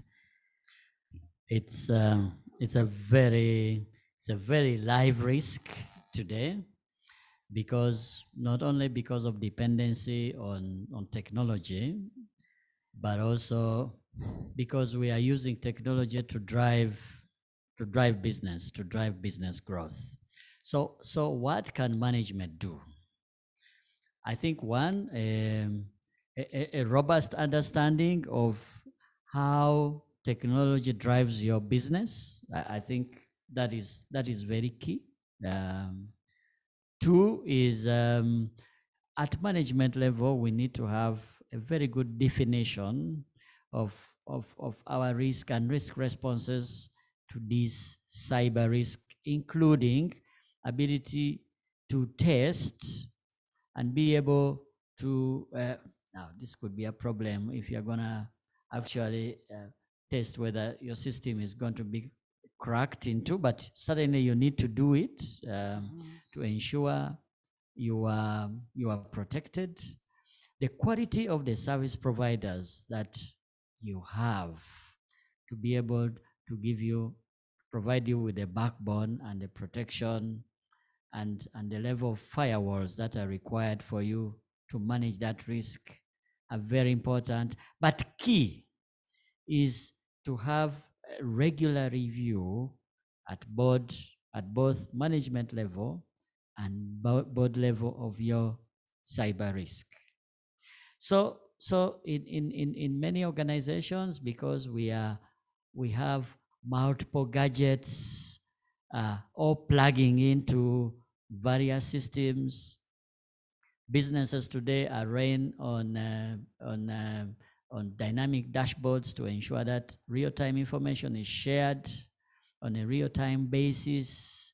There is real vulnerability. So this vulnerability testing of the robustness of your system, and also ensure that to a great degree you have proper backup in the event of a real difficult situation are very important. I think in Uganda we've had cases. I'm not going to mention those examples because people are going to dislike me for that. Yeah. But you know what I'm saying. Yes. Yeah. Yeah. It is Yes, important to have an end-to-end approach to cyber. Yes. Thank you. Excellent. And thank you, Grace. Thank you, Ruth. Thank you, Japheth. But there's a couple of questions specifically for Japheth because he is referred to as Chief. And one particular question is from Vinod Nantulia, who is a notable personality in Uganda that we must recognize for his contribution on the HIV/AIDS front and under Uganda AIDS Commission and others. So he says, Chief, can you say something about the value of governance retreats for boards?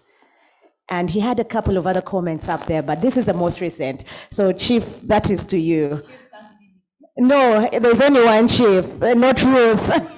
And then we'll come to the audience, our guests online. We have some guests here with us at the Serena. So we have some board members from FIDA, such as Joyce Katende and others. We have Stanbic Bank and Ligomarc and Stedman Global and other organizations. So we will allow the audience here to ask some questions. So Chief, over to you. Yeah. And I think the Prof was a winner of one of the NAD awards recently. He was retreats. Now, we've been talking about virtual meetings. We've been talking about going more remote and so on. However, the board and EXCO and so on is a team. There is teamwork. So we've got to create, even with this environment, as long as we don't have the pandemic, COVID and so on. We've got to create an environment where the board members and senior management, and in fact, even beyond that, to have an opportunity for people to discuss things and then have one-on-one interaction. So the board retreats should not become, it's not a holidaying period. It's not a per diem period. It's not an allowances period, but we should create an opportunity, even in this environment where virtual is going to be critical, to just have a one-on-one meeting. People know each other. That's the only way teamwork can be created. And the other opportunity which we get asked when we also do board evaluations, which we get asked is the interaction between the board and senior management. You know, where is it? People come and present papers and walk away, and board members used to lock themselves in a room. And somebody talked about those sessions where even we throw out the CEOs and the executives and talk about things and don't even write minutes about those things. So demystify this whole thing. Therefore, I think a retreat is very important. But let's not let's be clear that it should be a once in a while thing. It should have a very proper agenda. It should be very well facilitated. If you can afford independent facilitators, it should mix work with pleasure. It should allow to bonding. So the human element is continuing to be very, very important, and there's no other way of knowing each other than that. So the risk we run with virtual meetings is, and I think I mentioned to you that actually you think you have met. I spent 2 years without having a physical board meeting on one of the boards I sit on, and I was seeing a lot of the people on the screen. When we physically met, I was surprised to say we have never met. I said, you're not serious. We have been meeting, but we haven't met. So we are human beings. Until we get robots joining boards for diversity, we still should create those opportunities. Okay, thank you very much, Japheth. Professor Nantuli, I hope your question has been answered. And again, we thank you very much for the good job you did for the country of Uganda on the HIV/AIDS front. We applaud you and thank you for joining us, as well as the 270 people that joined. Great panelists. I could not mention all the titles of the people and the roles that they play, but we will send out thank you messages to each one of you. We have picked out your questions, very good questions, and Grace, Ruth, and Japheth, I think this is it's a good starting point for the masterclass, the next masterclass, because the topics have already been prescribed by the members who have joined the call, and there's so many hands that have been put up to join the next class. So please allow me to invite Joyce Katende, who is a board member at FIDA. Is there a microphone? Emma, if you could please pass a microphone onto her. Excellent, for her to ask a question, and anyone else in the audience. And then I'll invite our panelists to wrap up in just 2 minutes. A conclusion from each of you. Thank you very much. Joyce, over to you. Thank you so much, Rachel. Thank you for the team. Thank you for the invitation here. I'm Joyce Katende, a board member of FIDA and executive director of Gredo Media Group. I really appreciate having this opportunity. I'll start, actually my question or comment was related to what Chief just mentioned. I'll start with a disclaimer. I'm one of those people who supports e-boards, handling everything online, and I really appreciate the time we've had where I can be a mother at home and at the same time sit in my bed, have a cup of tea and do business online. So I really appreciate that. My concern, just like you've mentioned, is this whole virtual thing. Much as it's pushing business forward, I feel there's a lot that we're missing. You've mentioned the human touch. We're having right now a master class for the boardroom. But I'm sure it would be very different if some of us weren't here, if each of you are on your computers somewhere in your offices. There's something about reading, body language. There's something about energy from each other. And I think going that route entirely, we are losing that. In addition, I think present company excluded, we are losing a huge resource from a particular group in our society who might not be necessarily tech savvy, who are not even willing to get tech savvy, but have a wealth of experience. So we need to be thinking about, yes, much as society is changing and all that, what are we going to do? You know, are we just going to continue following, you know, there's this crisis coming up, are we going to just continue and ignore that? And then, yes, we are a global village, but I also feel we are Africans, we are Ugandans, we are social people. And going all the way virtual, I think at some point we are losing who we really are. As people, as social beings, we are losing that. And another aspect also, when you talk about ESG, the social aspect, one of the challenges that I personally had is I got to a point where I had, should I say, online fatigue, because there are meetings after meetings after meetings, because of this availability of online meetings. So you have a meeting at 8, you have another one at 9:30, you have another one, and by the end you're working overtime, and you're ending up dying slowly. And then this is also in addition to that, and I saw it in the comments on the web, in the chat room. What's going to happen when we have like a tech crisis? And yet everything is now leaning onto, you know, all this technology. What are we going to do? Because that will be the next huge crisis. If everything is online, the meetings are online, the documents are online, there's nothing on paper. What's going to happen if they hack into systems? You know, and all that is a very real and present danger. So that's some food for thought. And I thought going that route entirely, at some point, won't boards be rendered irrelevant? Because if we can, you know, put in everything, all the statistics, all the data online, we can end up having robots, you know, actually making the decisions. Because once we do a strategic plan, input it and say this is the direction we want to go, whatever decisions are being made, you know, the robots will be able to align the organization and go forward. So I think we need to be thinking about that when boards be rendered redundant. And then my next question is, this is to Chief specifically, what should boards be looking at when we're recruiting competent board members? I know each company is unique, but there are some generalities, you know, some key competencies that we need to be looking out for, especially when we are thinking about this volatile new environment we're entering in. Thank you so much. Thank you very much, Joyce. Let's take a couple. There were 2 questions in that. The last question to Chief, competencies that we're looking at, and there was one on obsolete, boards becoming obsolete. If we continue with the digital space, which either Grace or Ruth can both answer. Should we take one more question, 2 more questions from the audience?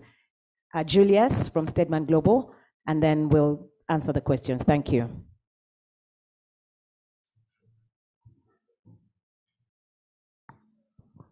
Thank you, Rachel. My name is Julius Adupu, Management Analyst at Stedman Global Consulting. Actually had 3 questions, which are very, very short. One. Yeah. All right, maybe let me just go with the most pressing one. The media in Uganda has been awash with stories about different scandals, particularly with Uganda Airlines. And my question is on integrity and whether that is something that can be grown or whether that is something that, do we have any control on integrity? I'll direct my question to the lady, the only lady on the panel. Integrity and how that plays into the performance of boards, example being a national airline. Thank you. Thank you very much, Julius. And please feel free to get into the chat room and type the other 2 questions because they're all going to be addressed and sent out. Thank you, Julius. Final question. Any question from anyone else, or do we want to start off with those? Japheth first, then Ruth, and then Grace, if you could answer that question that Joyce asked. Yeah. Thank you. Thank you. Totally appreciate the comments, madam, and on people and the social and so on. What are we looking for in the boards? The last question is very important. We also need integrity on the boards. How do you measure integrity? I mean, we've seen boards, we've read in the newspapers, really broken up boards. I mean, I don't want to call them rogue boards, where you have one section of the board members writing to letters, reports to the appointing authority. So we need the integrity. Difficult to measure. So, but the integrity has got to be all across. You know, every board member, notwithstanding the skill, the integrity is very key. But what are we looking for? I get approached from time to time, people looking for board members and say, we need a lady who has got digital or tech skills and so on. I said, I'm also looking for the same. It keeps moving. I mean, it used to be audit and risk, and then audit and risk was seen as if it is an accountant's job, but that has moved. So the technology, in other words, the skills that you're looking on the board should be responding to the market, to your customers, and the people that you are dealing with. So digital remains and technology remains a very big issue, a big important one. Now we talked about ESG.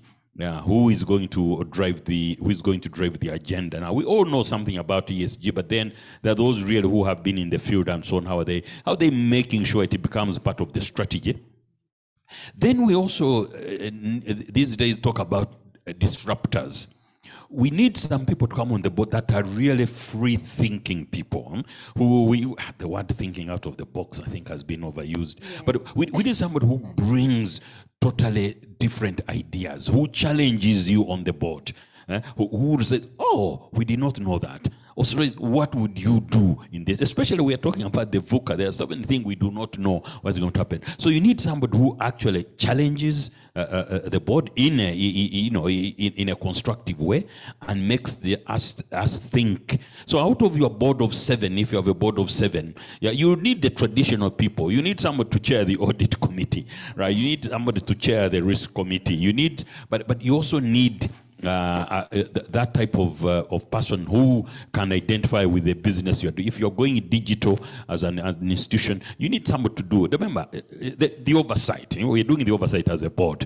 Yeah. Somebody who can understand, who can ask the right question. You need that free thinker who brings in totally ideas that are, you say, oh, wow, that is a great idea. We hadn't thought about that, and where are you going? So what we're saying is the diversity, and that is why the younger generation actually has got a very big chance, because some of these things I'm talking about, they actually have those skills. And then, of course, although we are virtual and so on, the board is a team. You need somebody else who can not be able saying yes to everything, but somebody who can really be a team player and has all the values that we've talked about. I hope that you have. Now, are those board members out there? Yes, they're there. Is it to get? No. But the work has got to be done. Yeah. Yes. No, thank you, Japheth. And there's an interesting comment from Veronica Sentongo, who's the Chief Innovation Officer of DFCU Bank. She says, Japheth, it sounds like you're looking for me. And she puts a smiley. So Veronica, well done on that. So Grace, before I come to Ruth, will we need boards in future if AI can do it all for us and robots? What are boards going to be doing in 2030? So will you need the likes of us? I think we will, yeah. Even robots will need to be made by people. But I think the example I can give to the kind of challenge, Joyce, can I say Rotarian Joyce, that you put on the table is, if I give the example of telecos today, when telecos came, everything was postpaid. You need to deposit your passport and 1 million shillings. You remember that conversation? Mm-hmm. Things quickly evolved. Postpaid unlocked a different wave prepaid unlocked a different, but we paid knowing we'll get the service. So there was a level of trust. With mobile money now, it's a different level. Now, the level of the next generation of wallet to wallet interaction will require a different level of redundancy. So what am I saying? For telecos, for example, it will not be adequate to maintain availability at 98%. It will probably have to go up to 99.9%, and that will mean significant level of investment. Why am I giving this example? I'm giving this example to demonstrate that technology is probably an imperative of our time. It is coming with a lot of cost, yeah, but my view is probably it's not going to roll back. It is going to roll forward. And we need to find a way, a way of dealing with technology to grow value. Let me give one other example is credit underwriting. Those of you who are inclined on the financial side. A significant part of credit analysis, especially on a smaller level for multiple volumes of portfolio of credit, are not done by credit analysts sitting down and analyzing how people's levels of income and ability to pay, etc., etc. It is algorithms, thinking and deciding parameters that Rotarian Joyce will pay or she won't pay. And a decision is made, no further discussion.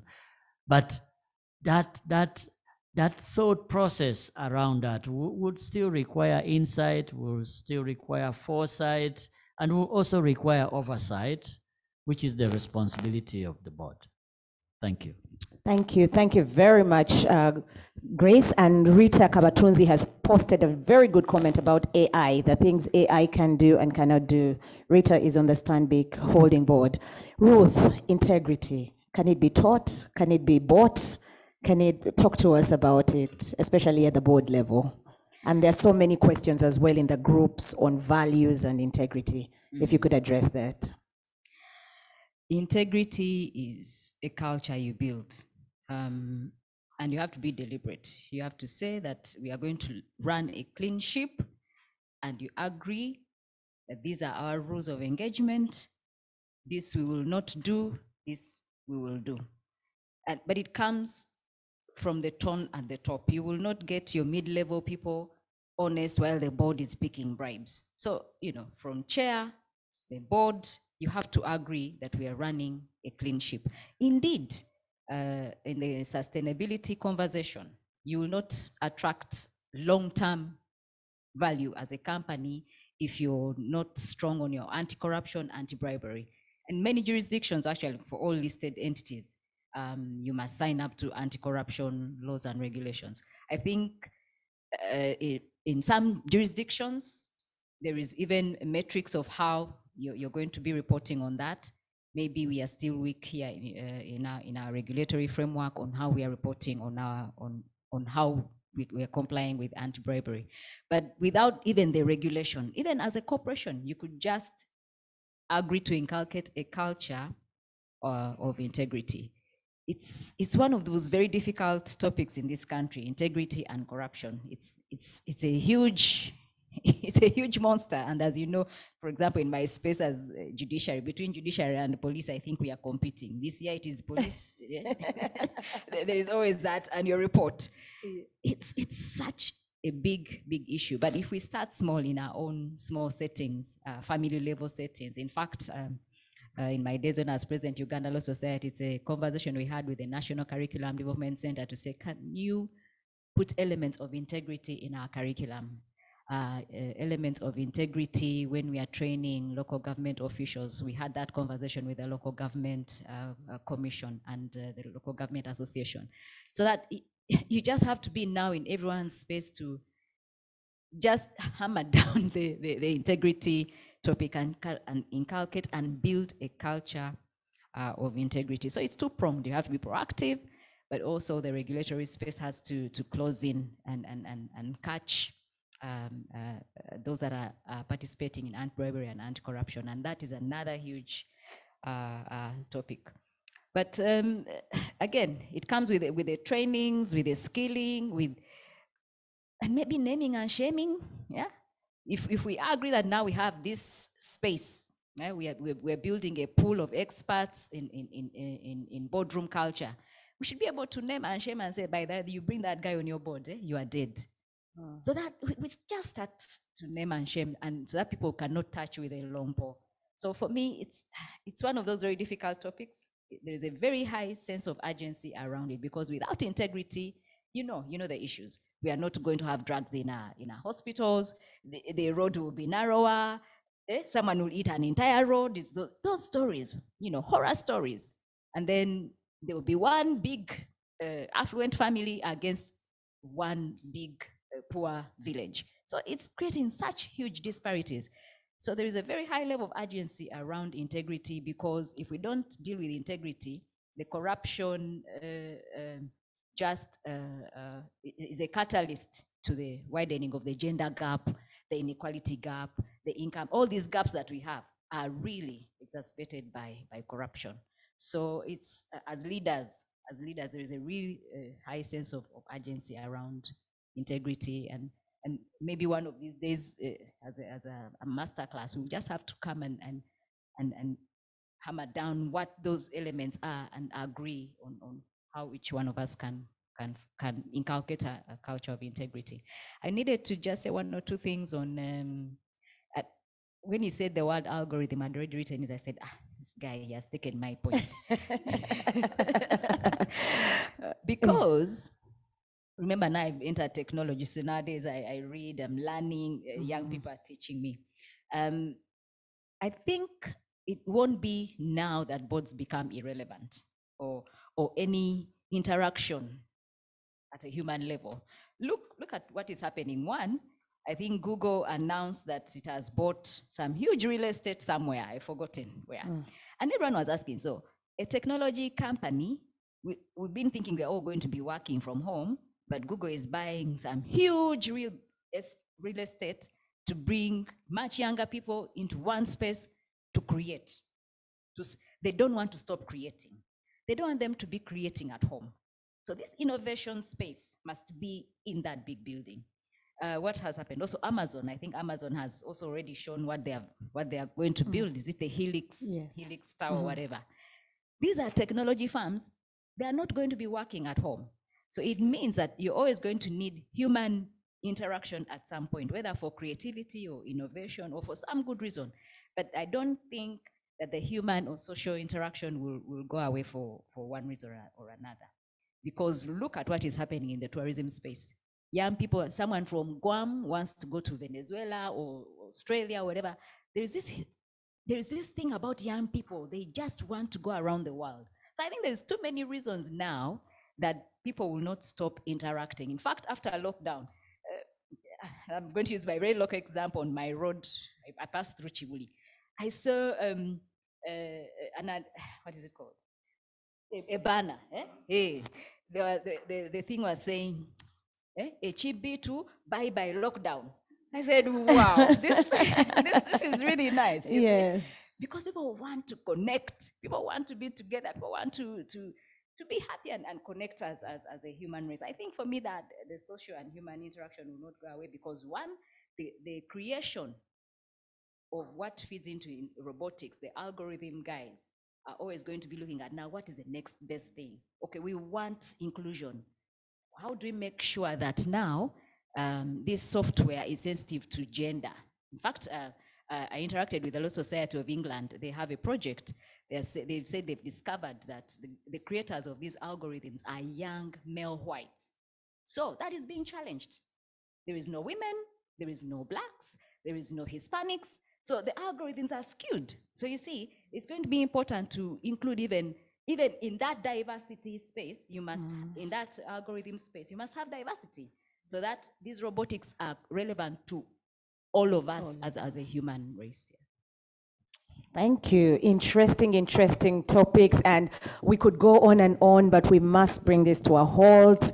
Thank you very much, Grace. Thank you, Ruth. Thank you, Japheth. I don't like using this word that has been overused as well. You're cutting short.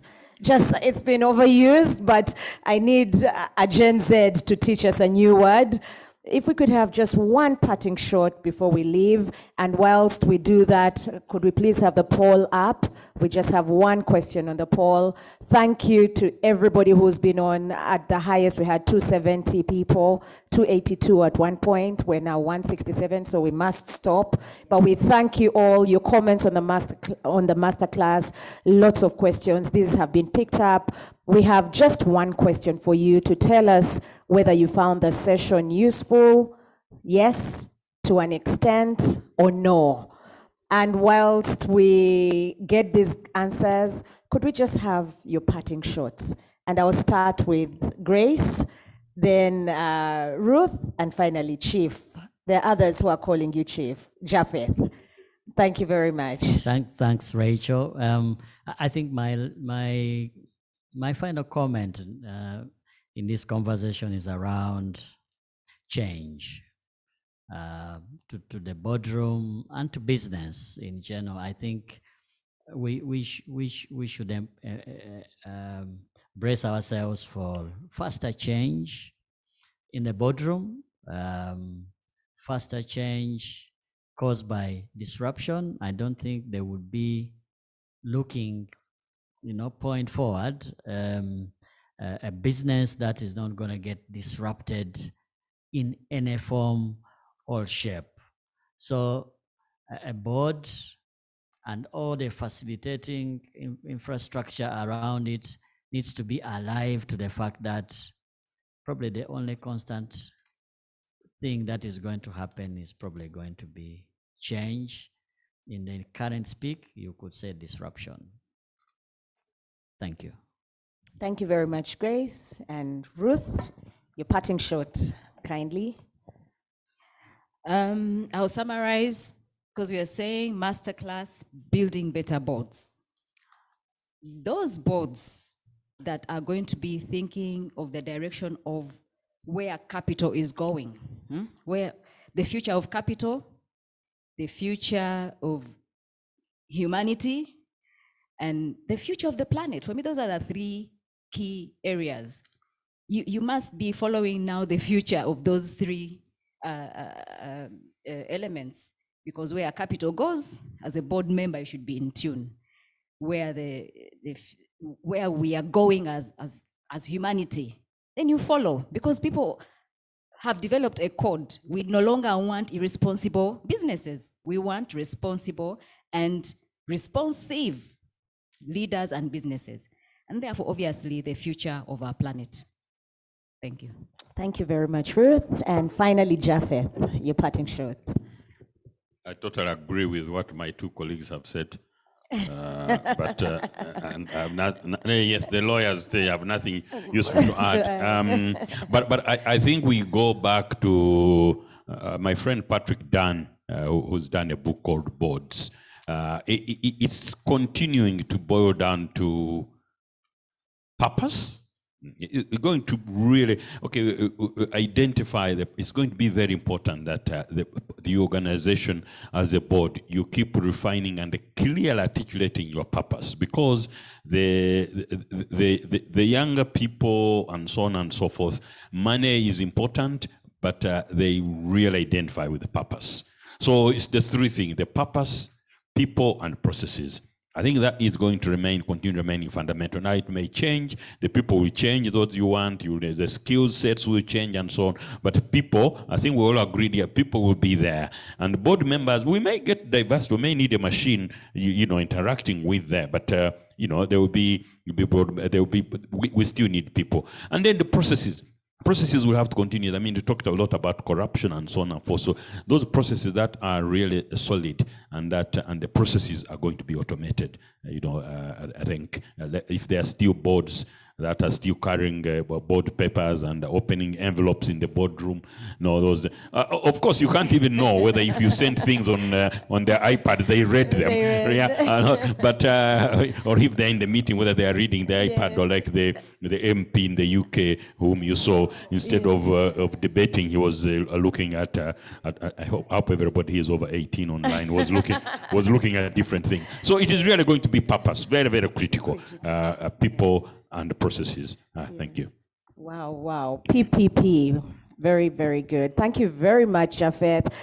88% of the audience found this very useful. 12% said to an extent, and we didn't have a no. So our live audience and our audience online, please join me in clapping for this great panel. And on behalf of the organizing team, please allow us to extend our heartfelt gratitude to you all. We apologize for anything that didn't go right, and we give you all the credit for for everything that went round. Till we meet you again, or till we see you, we will be in touch within the next week on what the next steps are going to be with regard to the masterclass. Wish you all a lovely evening, and a big thank you to our panelists again. Thank you very much, and our session is closed. And thank you, don't go off. Yeah. We must thank this. I've already sent my phone, some fellows, my colleagues from BBC and CNN and Al Jazeera are looking for you, but you're not going anywhere. Yes, but, I mean, fantastic job. And thank you, thank you. Yeah, thank you. Yes. Yeah. Thank you very much, Japhet. Thank you very much. Our session is now closed. Thank you. And to the team, thank you.